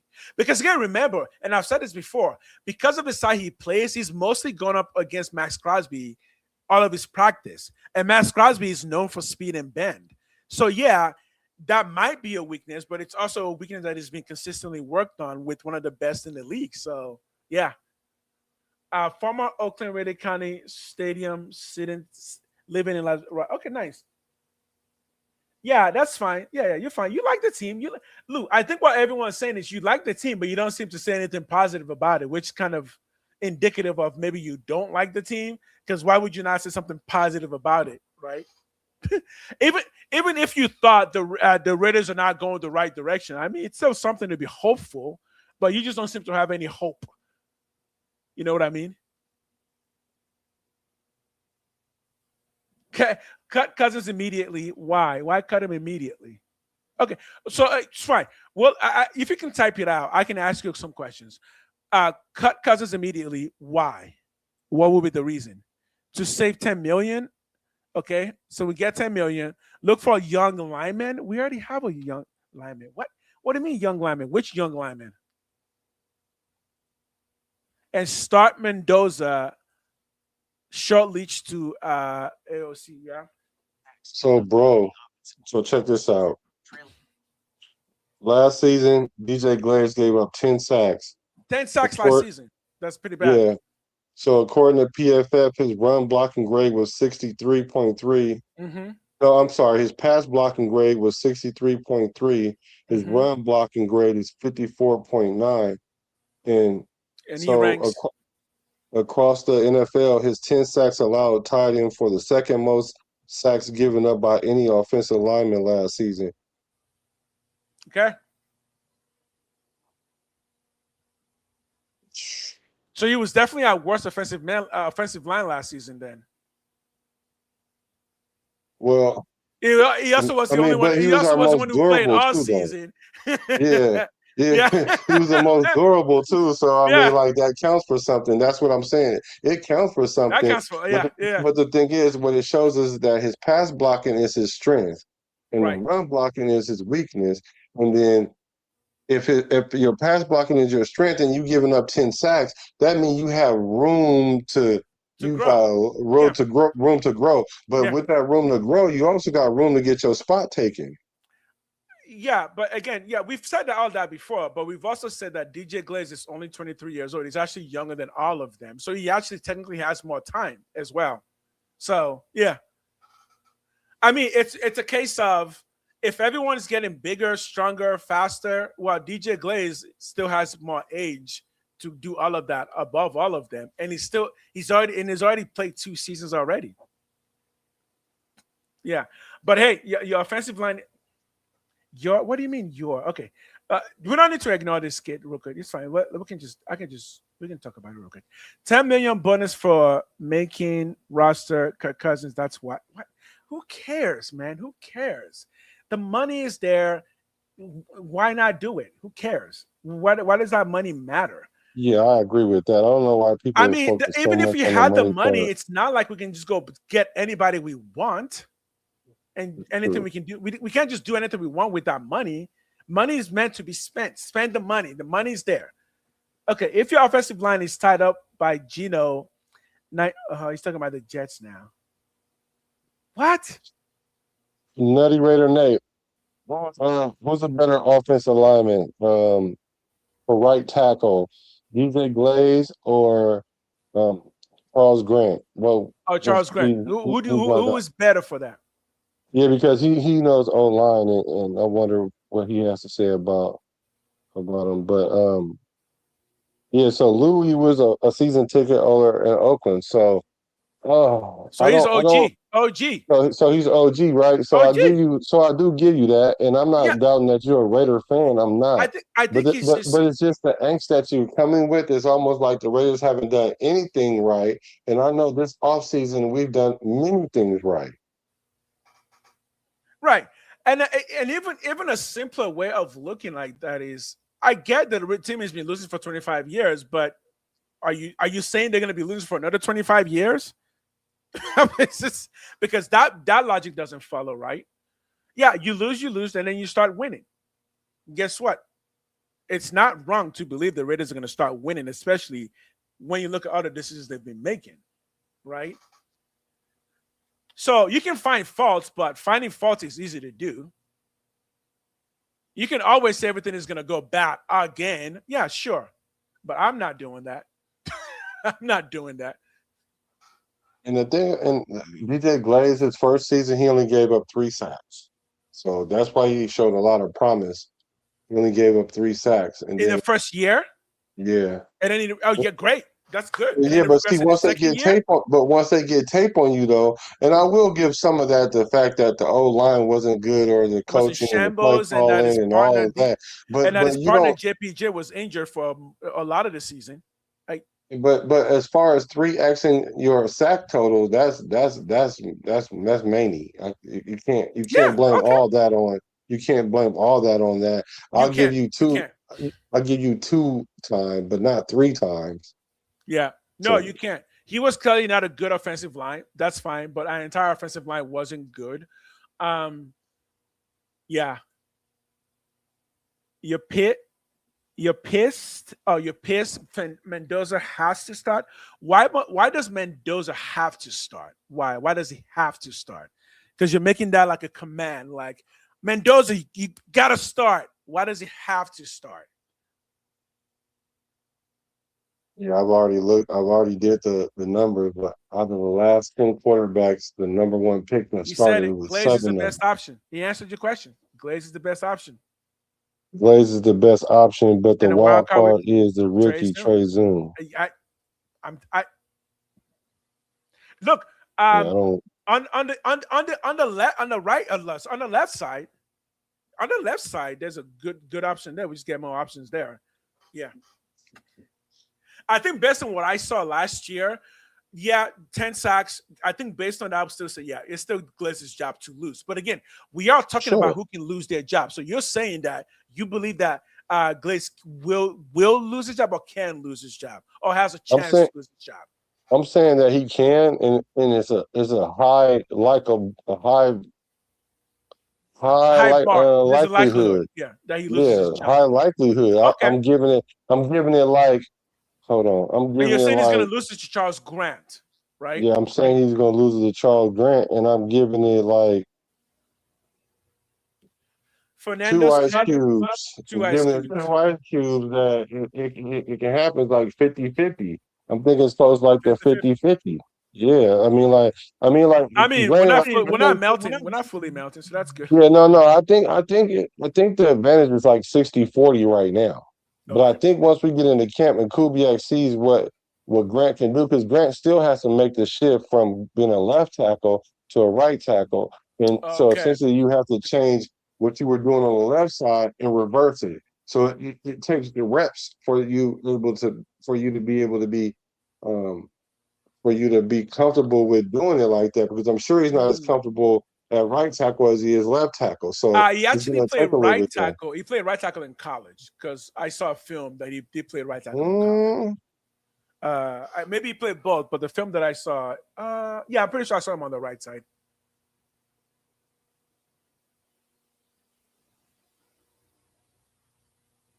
Yeah, exactly. Yeah. But what if you rather win with Fernando rather than lose with Fernando? I'd rather win with Fernando rather than keep the Geno Smith, Kirk Cousins, Garoppolo. You're still hung up on Garoppolo? Yo, that man is over somewhere else and making his money, man. You're too hung up on stuff. Yeah, they said Charles Grant played exclusively left tackle, William and Mary. Exclusively left tackle. Okay. So he definitely will have to get some reps in order to feel comfortable. I just think they're gonna like his mobility better. So that's what I'm watching. That's the line. That's the position that I'm watching more than anything. The guard position is really going to be a dogfight. Mm-hmm. The left guard position is going to be a dogfight. But what I think is, if Blaze were to lose his job, that's going to change the O-line dynamics because you're probably not going to want to put him on the bench. So now so are you going to put him at guard because of his lack of mobility? But then again, you need a mobile guy at guard too. So No, I don't know. It's going to be tough. You guys might be right. I think So he he's going to might have stay his job till he lose it. He might have his job till he lose it, and then just loses it. But I just think Grant is right there he's right there. Like he's right there. I could be wrong on that. Yeah. That's why I give it 2 ice cubes. I didn't say straight no chaser or 1 cube. I mean, I feel like Colton Miller's job is easier to chase. Oh wow. Colton Miller's injured. He's injured so much. Not a chance. You guys are saying he's injured. If he doesn't get injured, yeah. But if he keeps getting injured, that's an easier job to chase, in my opinion. Well, Glaze can get injured too. I mean, he hasn't been injured yet, but Colton Miller played his first couple seasons, didn't get injured either. Yeah, we'll see. Injuries can come. Injury bug can hit anybody. Yeah. For me, I do think when it comes to like movement in the offensive line, particularly in the offensive line, I think you can scheme around somebody's movement weakness. And I think that actually is the number one area in football where you do have to scheme around that. Because just because someone doesn't have lateral movement, they can have a lot more other things that would be beneficial. Yeah, I agree. I mean, I think. What about this? It's possible. Okay, it's possible that DJ Glaze can just take on more double teams than Charles Grant can, and at that point, you have to factor that in as well, right? You're not. I don't know. With a 63 grade at pass blocking and 54 or 55 at run blocking, it's not a game of upside other than your size. What is the highest grade? Your durability. What is the highest grade of last year in the same position? The highest, the top one. Could should be like Christian Wirtz. Of all linemen or right tackle? All right tackles. So he's got 63, 50 something. Let's see what we're working with. Can't hear you. You're muted. Cousins is better QB than Geno. That's true. Jimmy, Flacco, and Cousins won't be last for. Yeah, I think Cousins is better than Jimmy Garoppolo, right? Than Jimmy Garoppolo, than Geno Smith. I didn't hear what you said, by the way, Black. No, I was talking to the things. So the highest run blocking grade was 96.8. The highest pass. They got Sewell, Sewell from the Lions, and then the highest pass blocking grade was 86.1 by Lane Johnson. So run blocking is generally always higher because run blocking does require because you're actually pushing run blocking. Yeah. Pass blocking is harder for NFL linemen. I mean, you might be right. Again, the lack of movement probably does mean that DJ Glaze is not maybe that good against the run. But if he keeps improving against the pass, if he gets that up to around 70-something grading, I think that's quite valuable. Yeah, and then he can get his run blocking up higher a little bit, at least into the 60s or the mid 60s. Then it'll be hard to take him off the field because you could scheme around some of that, like you said. It's not a necessity that you be elite somewhere at something. It just means you won't be pulling. You got to be serviceable. Yeah, he won't be pulling very much, but that's fine. He doesn't need to, especially if you have a Charles Grant who can pull really well because he's got the mobility. Man, I would love that pull coming from that side. Okay, no, that's good. That's good stuff. Yeah, so all the greats started their rookie year. Okay, so I do have to talk about this. This is one of my things for why I think I would like Mendoza to start rookie year because all the greats do start their rookie year. As much as we say quarterback, since it's a quarterback, all the greats do start their rookie year. No, they don't. Who y'all talking about? Greats of what? We're talking about we're not talking about starting their rookie year. We're talking about starting game one. We're not talking about later on. That's the things that I was thinking as well. So rookie year. Let's talk about game one. Mendoza will start his rookie year. And what I'm telling y'all right now, the number one pick that was picked, if he was a quarterback, out of this in the last 10 years, 7 of them started. And you know what their record was? 25, 82, and 2. So y'all, you can say what you want. Their record was 25-82-2. So that's not good at all. And then and they're not winning.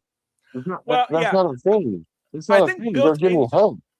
I think built into the concept of starting your rookie quarterback is this idea that you are going to lose a lot of games. Because the idea of starting the rookie quarterback is the team is terrible.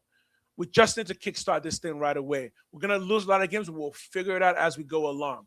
But built into that concept is also the fact that you really only want to do that if you have no other option. Exactly. I was about to say, why would you want to do that when you got a quarterback that can win games right now?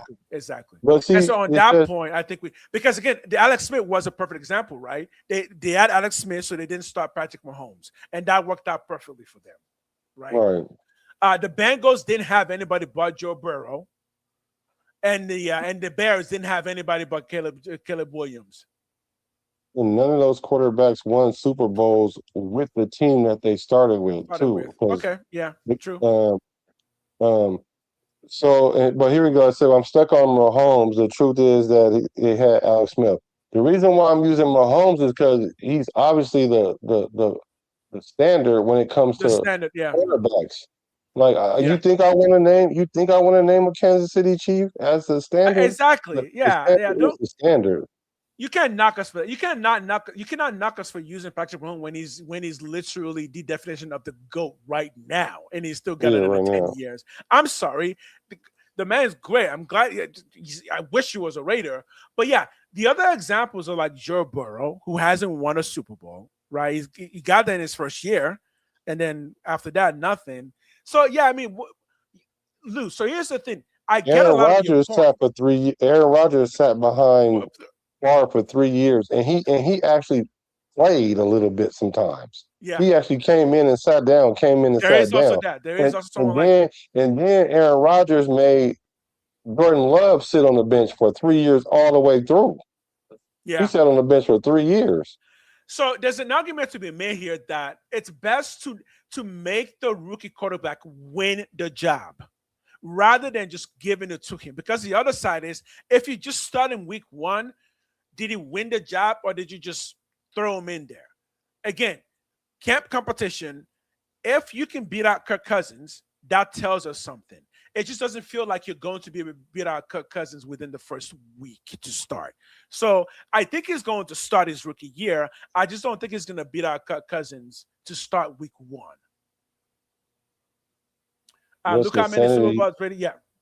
What's insanity is believing that this is better than Kirk Cousins.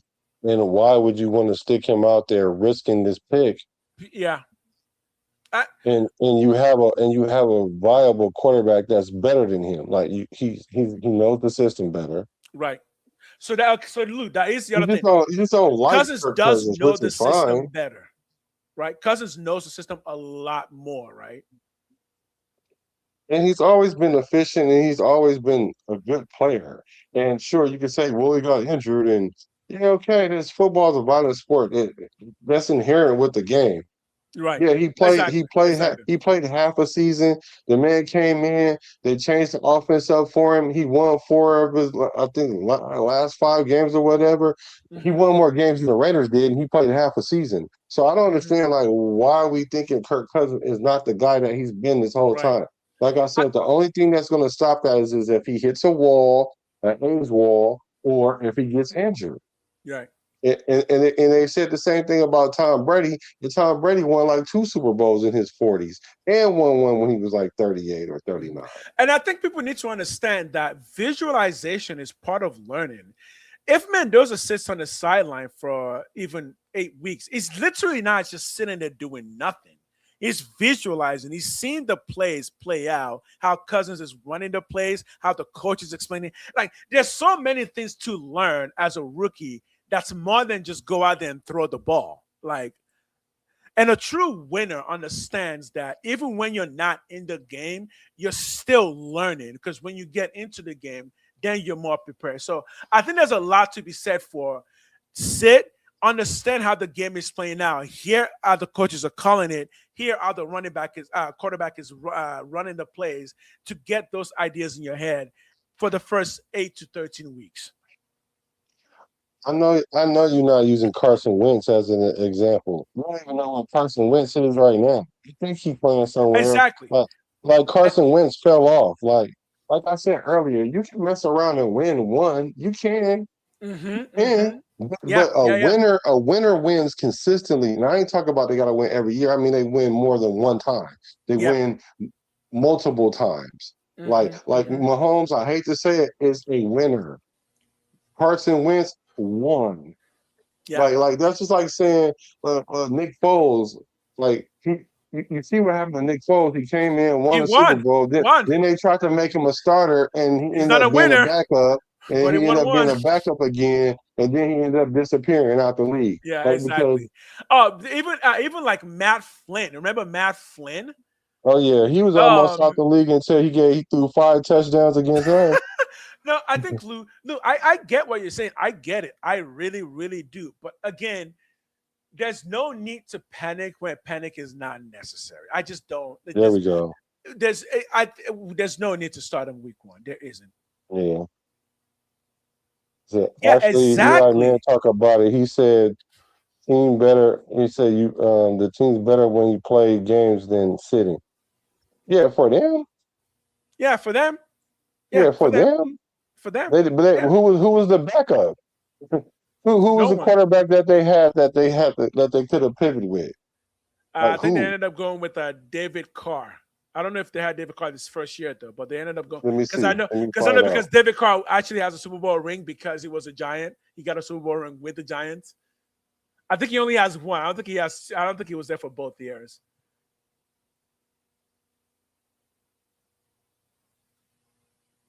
Kurt Warner was a quarterback when Eli came. It's your man's Kurt Warner. Wait, was the quarterback of the Giants? Yeah, that was the 1 year he was a quarterback with the Giants because he ended up losing his job at. They moved on from him in St. Louis or the Rams. Didn't he go somewhere else after that? Then he went to Arizona. And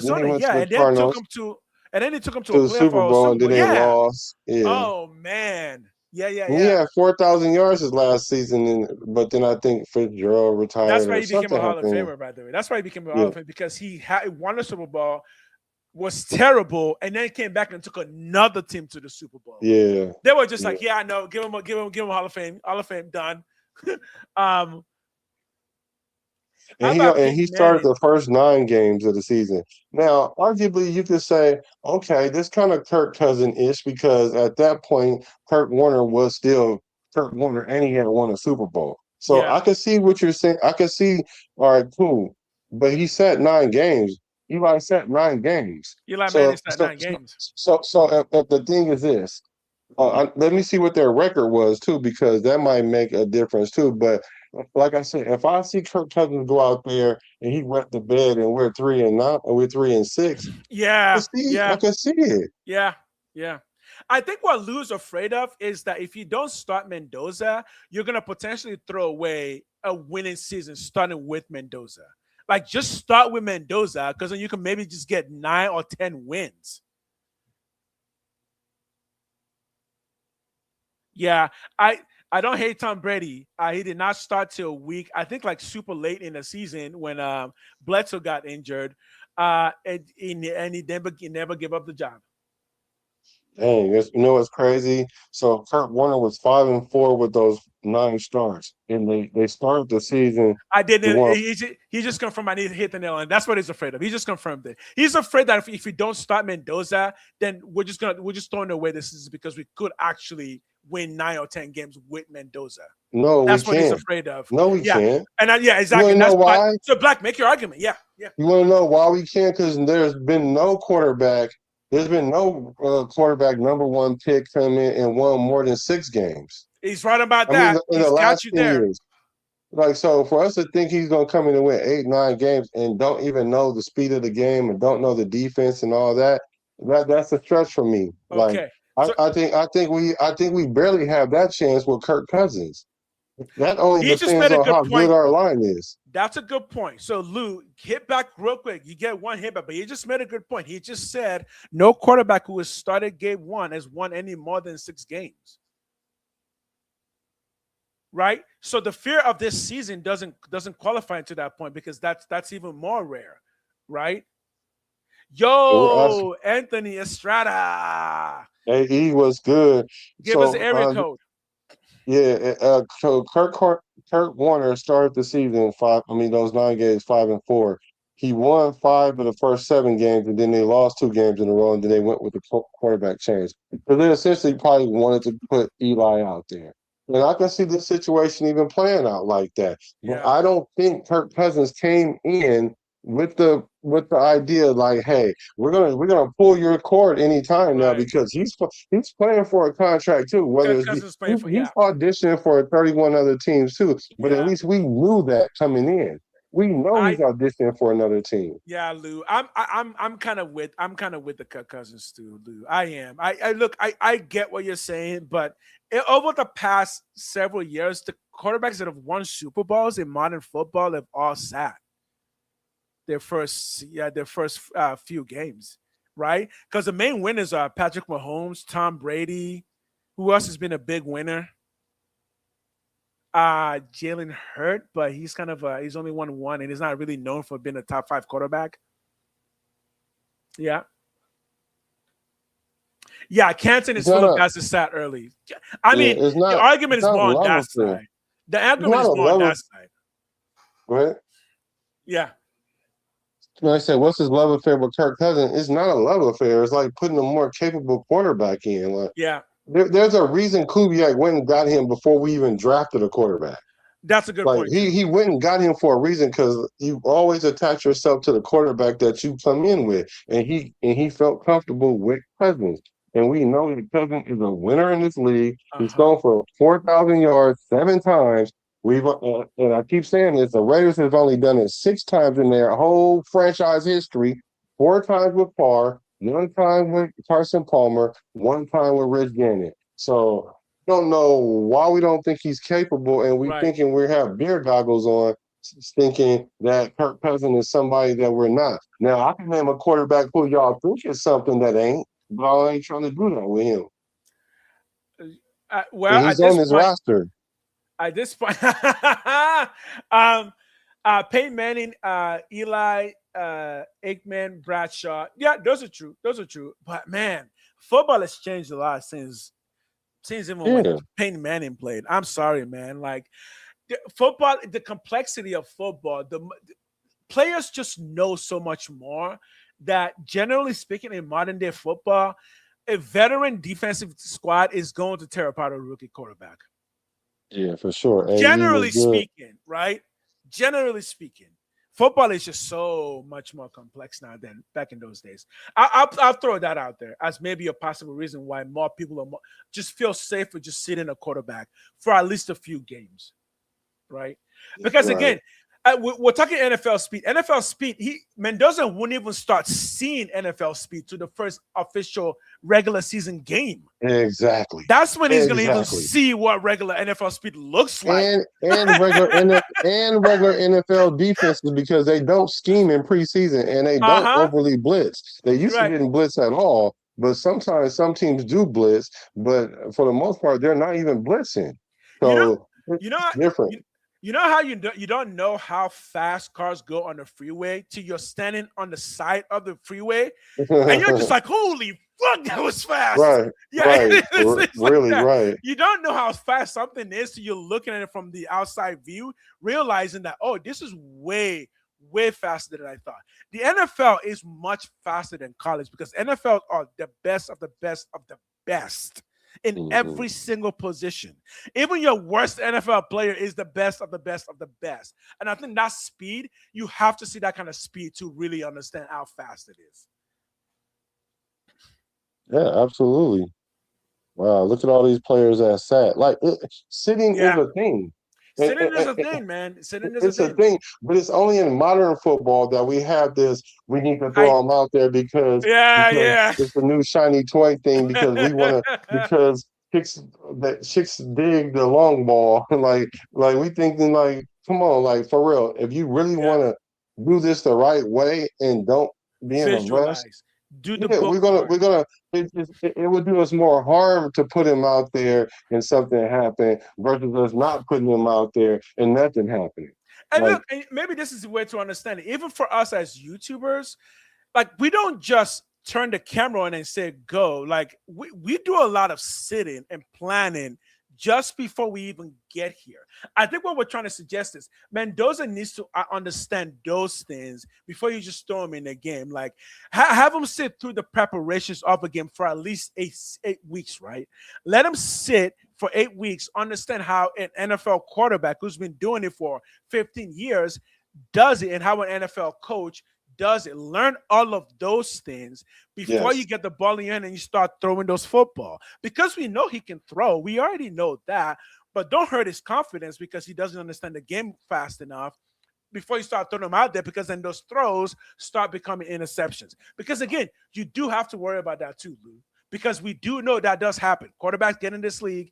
David Carr being a prime example. You throw him out there and his entire career is gone because now he thinks – everyone's going to sack him on the side of the street because he's afraid of boogeymen everywhere. He's walking home and he's getting skittish.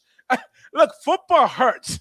It really hurts, you know? Yeah, really, really bad. And the funny thing about all this is when Mendoza was drafted, at least half of these people that want him to start game one were saying that in any other draft, he wouldn't have been a number one pick, or he isn't that good, or he comes from he's a system quarterback, and Cignetti was the reason why, and then because he's 30 years old, he's 25 years old, and his team was too old, and it was everything but that he was good. But now y'all seem to think that he's already better, like good enough to start week one over a Kirk Cousins who we know can play the game at a high level. Yeah.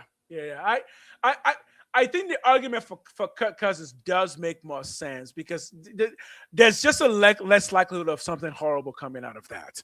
The worst case scenario is we lose 6 games to start the season, and we're like, okay, that experiment is over, right? That's kind of the worst case scenario. Even an injury leads to what you want, right? Yeah, another first round pick. I mean, number one pick.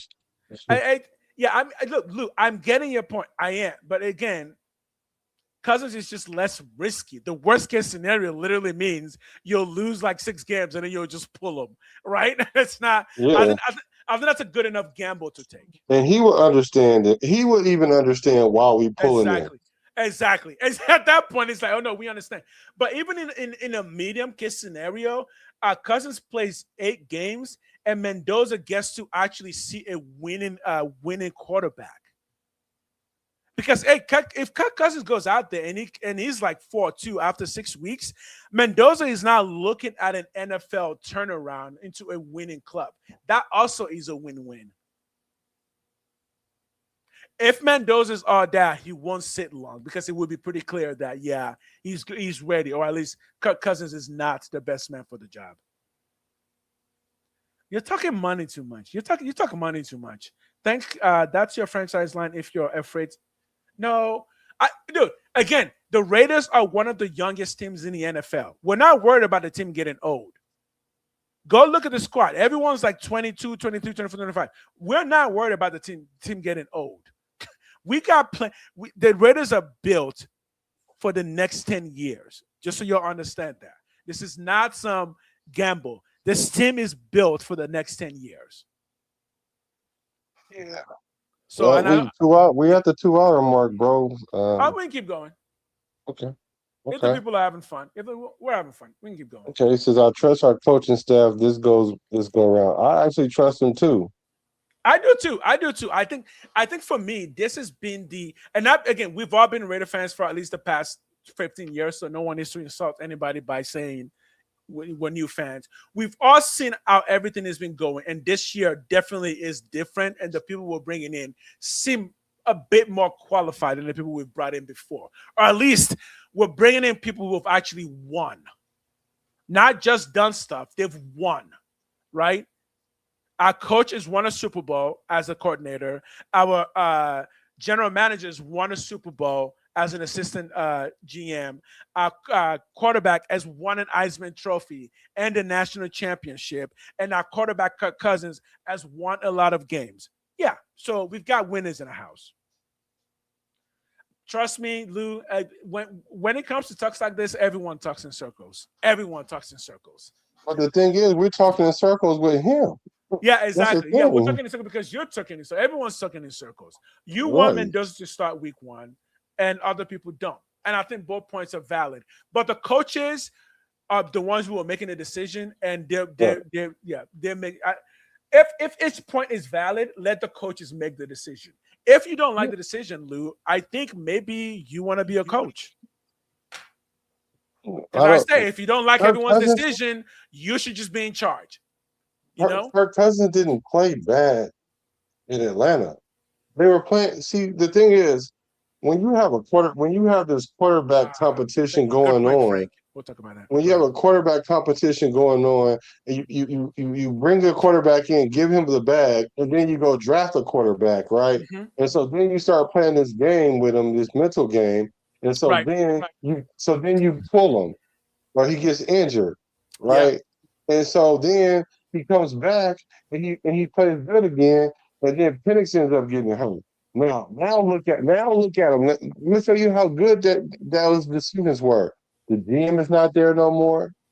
The coach is not there no more. Mm-hmm. Her Cousins isn't there no more. Mm-hmm. And Penix is about to lose his job to Tua. And the Raiders right now are better. Your camera's doing this thing again. So I got to reset it. The Raiders right now are a better squad than the Falcons were on paper. Even now. Yeah. I believe. I believe. So I think Kirk Cousins is in a better situation. And again, Lou, to calm your nerves, brother, if it's as bad as you're thinking it's going to go, there will still be plenty of time to make a playoff push if Mendoza is as good as we believe he is. If it's really this shit show and we're going 0-6, yeah, Mendoza's in the game, but that's plenty of time for Mendoza to become the person we believe he can. Look, but it's a win-win to just start Cousins.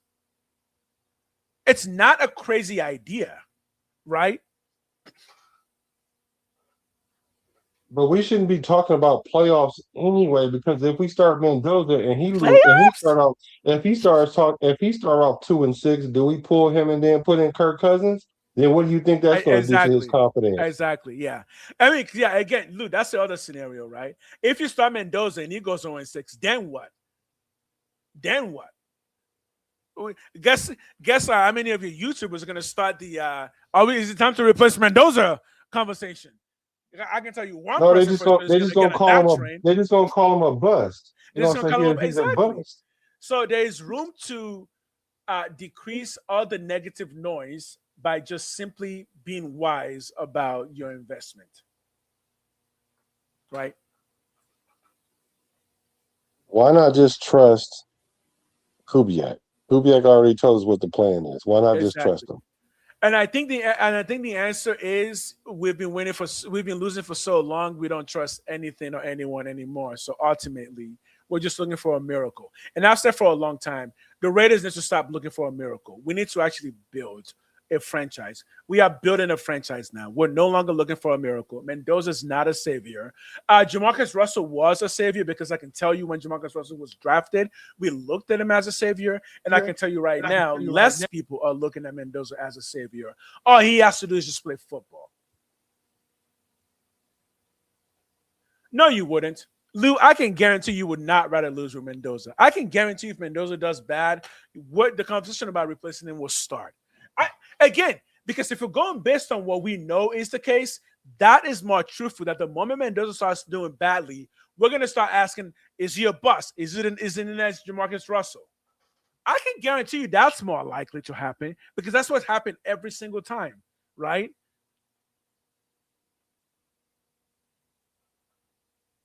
So I'd rather not lose.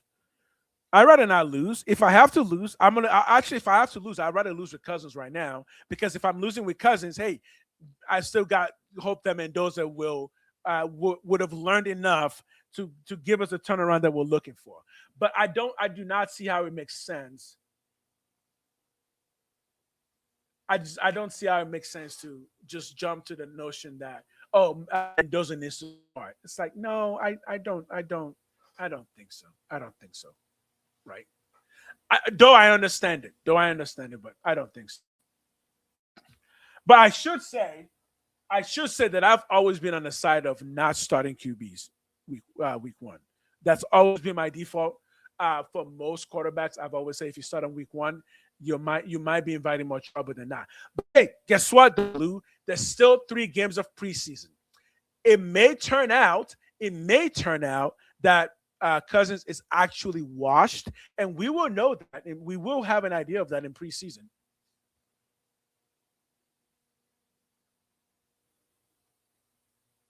Yeah, I've also heard that Mendoza did not look good against the first string defense. I'm not holding that up as much, but rather that, yeah, he's a rookie trying to get ready. But on every front, yeah, I think Cousins makes more sense.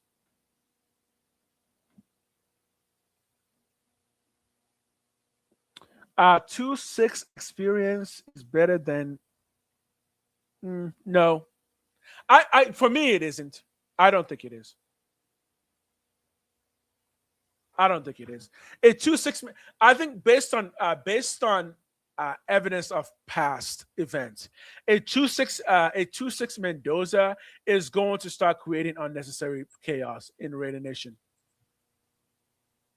Based on what I know about Raider history, a 2-6 Mendoza is going to start creating conflict. A 2-6 Mendoza is going to cause more than a conflict. It's going to cause a confidence issue.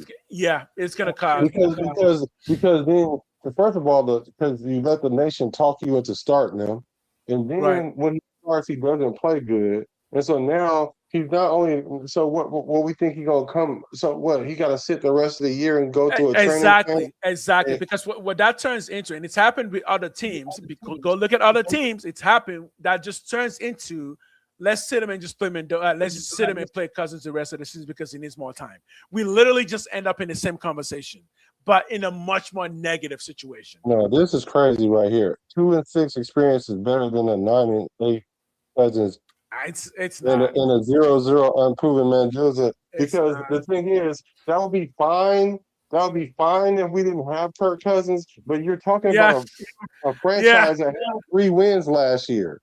So you telling me if you 3 extra wins with 1 quarterback, you telling me it's better to go 2-6 with this quarterback instead because he's going to get experience. No, he's going to get knocked out and hurt. It's going to get knocked out and hurt. And you are going to have YouTubers who want to get your money in all the wrong ways, going live 24 hours, already talking about should we replace Mendoza? Should we draft a quarterback next year? The noise would just be no. It would be nuts. No. So no. That I can based on past experience, I do a 2-6 Mendoza would be a 2-6 Mendoza starting the season. Fizzle. If it's a 2-6 Mendoza ending the season, that would be okay. That would be workable. But a 2-6 Mendoza starting the season, that would be a nightmare. I can promise you that. Yeah, it would be. And if we do go 9-8, that means we are a playoff team next year. Not with Mendoza either. But I will also say this: win or don't win, Kirk Cousins is gone after this year. I want him gone after this year. Even if he wins a Super Bowl, just flip that for picks. I'm gone after this year. Let's talk about that. I don't want any Cousins after this year. I want him gone. You are a rental. No, see, we got Mendoza for 5 years. Nope. We just talked about quarterbacks that sat 3. Now I don't expect him to sit 3. I'm not expecting him to sit 3 years, but and 2 years is even a lot because I understand. But you guys got to understand, this franchise don't know how to handle number 1 first round quarterbacks. We don't know. We've only done it once. So the way our conventional wisdom or our conventional thinking is not really based in reality because we don't know how to deal with these situations. Here's the difference. When Rodgers sat, Brett Favre was a Super Bowl winning quarterback. When what's his name for the Packers again, Jordan Love, when he sat, Rodgers was a Super Bowl winning quarterback. If Cousins is a Super Bowl winning quarterback, I might reopen the debate.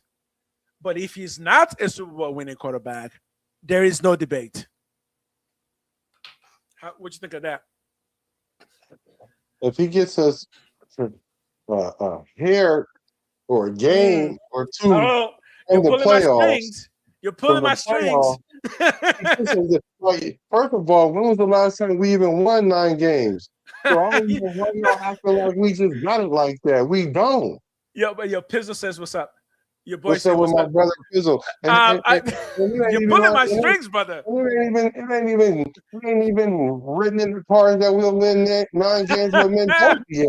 We don't even know. We don't even know what we got with him. Y'all assuming that he's going to be the Indiana guy. Look, man, season 1 is my stop. Season 1 is my stop because you're right. We don't know that, but at some point we need to find that out, man. We can't just keep delaying the inevitable. Season 1 is my stop. After season 1, unless Cousins wins Super Bowl this season, we're not. Yeah, there's again, it can be done, right?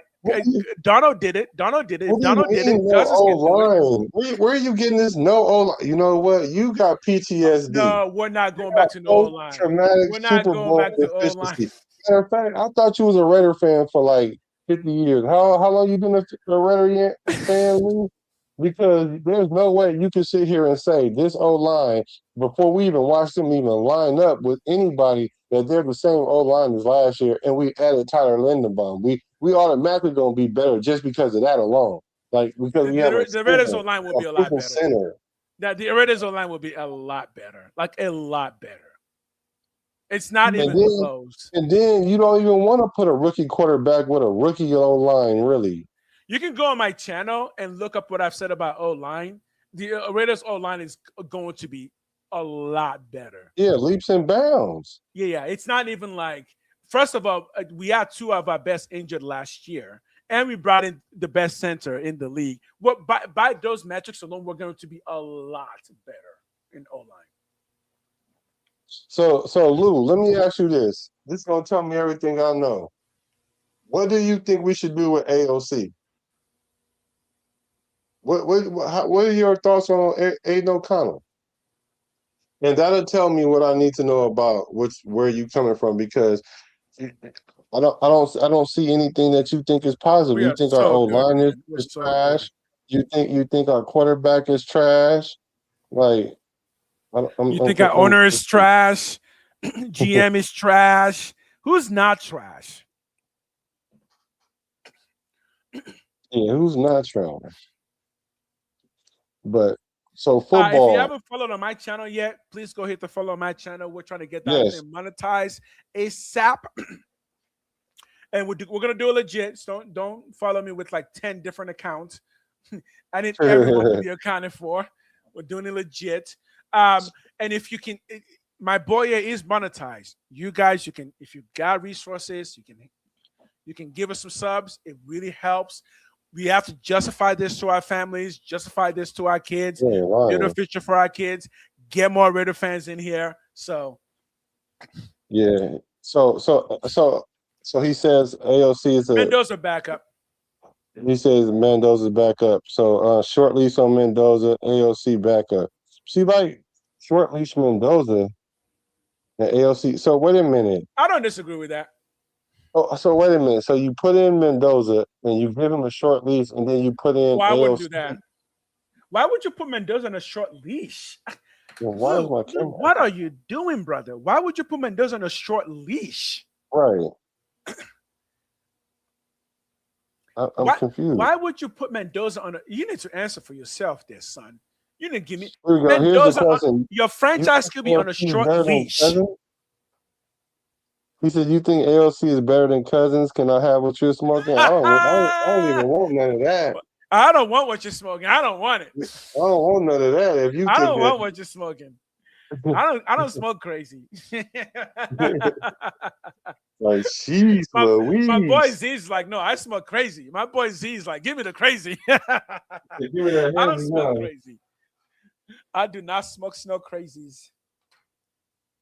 But no, you don't put Mendoza on a short leash. Mendoza's leash is at least 3 years long. Me personally, I would not panic on Mendoza for 3 seasons. That's fair. Well, why hire? Man, we've already explained that. Talk about circles. We don't need to explain. People who like Cousins have already explained it. It makes sense to them, and it also makes sense to the coaches. I just rhymed. Look, there's no way around this. You're just saying that you will have made a different decision. That's fine. That's fine if you would have made a different decision, but you like that quick rhyme drop? Just boop. I love it. Just boop right in there. Okay, you seriously think we're winning this year? Oh, I think we have a very good chance of winning this year. I think we have a very good chance of winning 9 games this year. I'm not kidding. I think we have a good chance of winning 9 games this year. It's a lot. How many are we thinking? I can explain it. One, O-line's better. That's our biggest problem, which is we're going to run more offensive plays in general, which is going to run more offensive plays. If we get to run more offensive plays, Jensen gets going more. We also have another option in Mike Washington that can give us a quick home run if we need. And secondly, our defense is much better. One, because our linebacker core is a lot better now than it was before because we actually got 2 really good, well-proven linebackers. Yeah, even Vegas, I think, currently has us at like 7 games right now, right? I think Vegas has us on like 7 games right now. For those who follow the numbers in that way. Yeah, I'm thinking my number is 8-9. I think the Reds can get 8-9 this year. Now, will we do that? Maybe not. We thought the same thing last year, but the difference between last year and this year is the players we got this year are much, much younger than the players we got last year, if that makes sense. So we got more people in their prime. Like Nakobe Dean, Quay Walker are still in their prime. Lindenbaum is in his prime, right? So we got better players, younger, better players in their prime than we did last year. I agree. Yeah, I think you keep throwing out names that you are getting hung up on. You keep talking about Geno Smith and Jimmy Garoppolo and cut. Like, okay, you stop getting hung up on names. Let's just look up the standard facts that we've been talking about. It makes more sense to let your new quarterbacks learn the game and learn what's happening on the game and learn the playbook and actually learn that by seeing somebody else make those things, bring those things to reality. Well, literally just saying Mendoza needs to learn how to play quarterback in a Kubiak offense. Why do you have a problem with that? That seems like a perfectly normal thing to do. If you had a kid who wants to be a football player, it is okay to make them sit and watch other football players play football, right? That makes sense, right? Doesn't it, Lou? I mean, I feel like that's how we pretty much handle pretty much everything in life, isn't it? We need to, if we think somebody's really good and really capable, it's good to have them sit and kind of watch somebody who's been there before do it. Yeah, stop talking about money. Why are you talking about money? We have plenty of it, man. We have plenty of money. It's football money. It's like football money is like fake money. It doesn't exist. Yeah, right. It's like, remember Harry Potter when they went to the stadium to go watch the game, and fairy people started throwing money everywhere. Yeah, that's football money. It's just it's fake money. It doesn't exist. Caps, they don't. It's just a line. It doesn't exist. Don't worry. Money's good.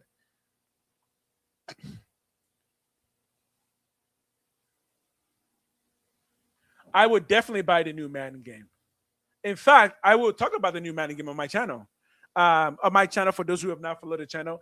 Once Madden comes out, we will be talking about Madden. I'm gonna go over the ratings. We're gonna talk about the playbooks in Madden. We're gonna talk about the Raiders team. Each one, did they get it right? Did they not get it right? What are they thinking? Yes, I will do an entire Madden segment on my channel for at least the first 3 months of Madden. And I will also play Madden and do strategies on Madden as well. Yes, so Madden is a very big part of my channel. Yeah, football money is not our money. That's not that. I mean, it's collectively our money because we are putting it, but it's no, the football money doesn't exist. Don't worry about that. Especially now that we're under like a really wealthy organization that's worth over $100 billion. Oh yeah, no, football money doesn't. We good. We good. We good. Yeah, I don't think it's a no-brainer. And the thing about it is, even if you guys have a different perspective and you see the franchises going in a certain direction, yeah. We gotta go with the direction the franchise is going. Because what you guys gonna do? Get so loud that Exactly. you're gonna make them do what we want them to do? Like for real? Here's Is a that what question we for you, doing? Lou. Here's your question for you. When was the last time that you felt that the Raiders were made a good decision in the offseason? That's that answer that question. The last that's time a good question. everybody else can answer too. The last time you felt that the Raiders were made a good decision in the offseason, including hiring, draft, free agency, the last time. And don't even count this time. Before this time, the last time. Yeah, you're not lying. 11 million for a starting quarterback is a steal. Oh, 11. That's a steal. And no, they didn't make the playoffs last year. But had they started Kirk Cousins all season, they probably would have. I'm waiting for the answer. Anyone can answer. The last time you felt that the Raiders made really good decisions in the offseason. Man, I'll tell you when they got Kubiak. When they hired Kubiak, we all thought that was a great decision. That changed the culture. That changed the culture, right? That changed the whole culture. I will tell you this.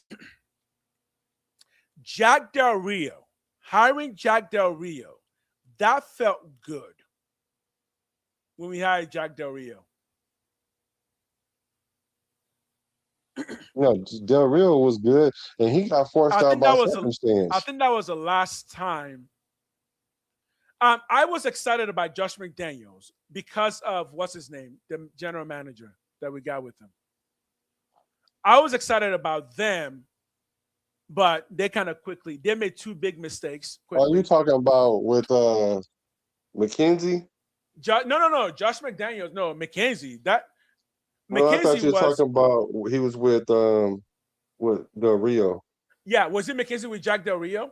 Yes. I thought that's who you was talking about. That was the last time. Yeah, that was a good decision. That was a good decision. Yeah, and it's unfortunate that we forced him out because we were getting Gruden. Because of Gruden, yeah. Yeah, and he definitely was who we needed. And I, if I remember correctly, people felt like that was a good decision that we were making. I did. I think a lot of people thought that. And also the draft was also really good because we brought in Cleo Mack, and then when we got Derek Carr, we were like, oh shoot, we did it. This is good. And honestly, that did work out for a bit. It did until they got rid of Cleo Mack. But bringing in Gruden, there was a plan in bringing in Gruden, and that plan was working because Gruden does take a few years unless you are the Buccaneers. I mean, Gruden really only ever built two teams, and the only other team was the Raiders, and he did take at least 4 years to build us the first time before we traded him. Yeah. We knew that. Go ahead. No, I was just saying he inherited the Bucs, though. Exactly. So it was the Bucs realizing that Gruden was actually something of a football savant, and then giving up a ton to bring him in. But it took at least 4 years to build our organization before we let him go. And we let him go because we actually thought, and again, we were right that the next person behind him was good enough, which was Bill Callahan. And we were right because they did go to the Super Bowl. The first time. I didn't like Callahan because he don't know how to make adjustments. Exactly, but they did go to the Super Bowl. They went to the Super Bowl. Well, I would give a lot of that credit to John Gruden. No, I'll give credit to Gruden, but I also give credit to the quarterback. Because he was essentially a coach on the field, Rich Gannon. Rich Gannon, yeah. And again, remember, like we were saying that Gruden won with the Buccaneers because that program was already built. But Gruden did that same thing for us, and then we went to the Super Bowl with somebody else, and I know you're not talking about Antonio Pierce. That was not for me. That was not a good decision. Not for me. Yeah, I think AOC threw for like 60 yards that game. No, hiring Antonio Pierce was a big mistake for me. I was so mad when we won that game against the Chiefs. Spy Tech was a good I was decision. so pissed off when we beat the Chiefs Christmas Day because I knew that meant we were going to hire AP. Yeah, for sure. I was so mad. A couple people say Spy Tech was a good hire. I agree. I think Spy Tech was a good hire. Don't care. We won. Okay, no, we didn't. We won one game. One game. We won one game. I don't care if it was Christmas. I don't care. We won one game. AP was terrible. We won one game and y'all gave him the job. Get out of here with that. But you know why they did that? Because they didn't want to make the same mistake that they made with Bisaccia. Exactly. And I'm like, and I knew it. I'm like, oh no. After that game, I'm like, yeah, no, AP is gonna be coach. It's gonna be. I did not finish watching any game when AP was coach because by the third quarter, the game was done. I was like, no, this game's done. There's no life on this team. No, get out of here with that. We won one game and you're excited. No, I want championships. You want to lose with Mendoza because I think the idea of losing doesn't turn you off. You just want shiny toys. As long as you're losing with somebody who's gonna be brand new, cool. I don't want to lose. I'm done with that. Do it right and don't lose. Like I said before, when your football doesn't make sense, you win 3 games. The Raiders football has not been making sense. The Raiders football is now making sense. Let's see how many games we win. Yeah, fine. Call them garbage, but they haven't played yet, right? I do know who's already played and that you liked. You liked AP. He already played. You liked him because he won one game. Right. Because you somehow thought that I was going to hurt Taylor Swift. It didn't hurt Taylor Swift. She got richer after that. Didn't hurt Travis Kelce. They still got married. And they still won another Super Bowl. And what did we get? Nothing. We got AP. And he was terrible. All right. I think it's time for me to sign off. It's 10 o'clock. I gave you a 2 hour, 30 minutes, ladies and gentlemen. Yes, sir. We got to go out. We got to go do something else. Got to have some whiskey. You know. A little whiskey. Yeah. Lou, I do not think you're garbage. I think Lou has an opinion. I value it, but I also think Lou. I think you're being hard-headed on purpose and not listening to much more clear arguments for why, which Mendoza doesn't need to start. So. Yeah, no. Make sure you guys hit the like button, hit the subscribe button for both of our channels. I do see somebody asking, does anyone have apps for streaming the games that is free? Now, what I will tell you is this, that I'm starting a membership, and part of the membership for our Patreon is we're going to be streaming the games there for people that are across the nation that can't, really the world, because I've streamed games for people in the military and things like that. So you want to join our memberships and then want to watch the games for, I don't know, I think it's going to be like $2 or $3 a month that the memberships are, so it'll be worth that. Is it VOD or commentary? Huh? Is it because are you going to show the NFL games? Yeah, I'm going to show the NFL games. Oh, can you do that on Patreon? You could do it in Discord. But even the NFL won't block that? What, on Discord? Because no, if you're showing the so I will be streaming the games on my YouTube channel, but I can't show the game. So I'll be doing commentary on the game. Oh yeah, no, I've done games like that before, yes. But I'm saying, are you saying you're going to be showing the game? Are you sure the NFL will let you show the games? Okay. No, I didn't think the NFL let you do that. Okay, look into it. I think the NFL's. But even if you can't do it in Discord, I still have another way to do it because I've streamed games before in Raider groups. Like if you have in Raider groups, because a lot of Raider fans can't see the Raider games because they don't have. Right. They don't have, and even here, a lot of times we get blacked out of our games, especially when we're not no good, when we aren't any good. Okay. If you figure that out, we'll see. We'll work on that. We'll work on that. My plan, regardless of that, if that doesn't work, my plan is I will stream every game, but I'll be doing live commentary on every game. And Yeah, trust I me, usually do that too. trust me, you're gonna love some stuff that we're gonna be talking about. So, because I buy a subscription to watch the games. I live in Canada, so I buy a subscription. That's the only way I can watch the game, unless I want a virus on my PC. But I can't stream the game. It blacks it out, so you can't stream the games. Kind of like Chat Sports does it. Kind of like Mitchell Rams does. That's what I'm gonna do, except better. Yeah. With my Raider knowledge. Yeah. I've just been a Raider fan for long. I know much more about the team, so. Right. So that's my plan, regardless. Okay. Thank you guys. Much love for the chat. You chat Raiders were great. Are we going on tomorrow, or what we gonna do? Take a day off and then another day, or what we doing? I promise you, if Kurt goes 2-6, I will want Mendoza. Yes, we'll be here tomorrow. Okay.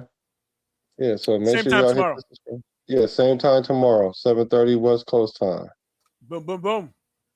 All right, y'all. You know how it goes, because I'm a Raider. Oakland Raider, from Bay to LA to Las Vegas. I'm a Raider, from the Bay to LA to Las Vegas. Recipes to Al Davis.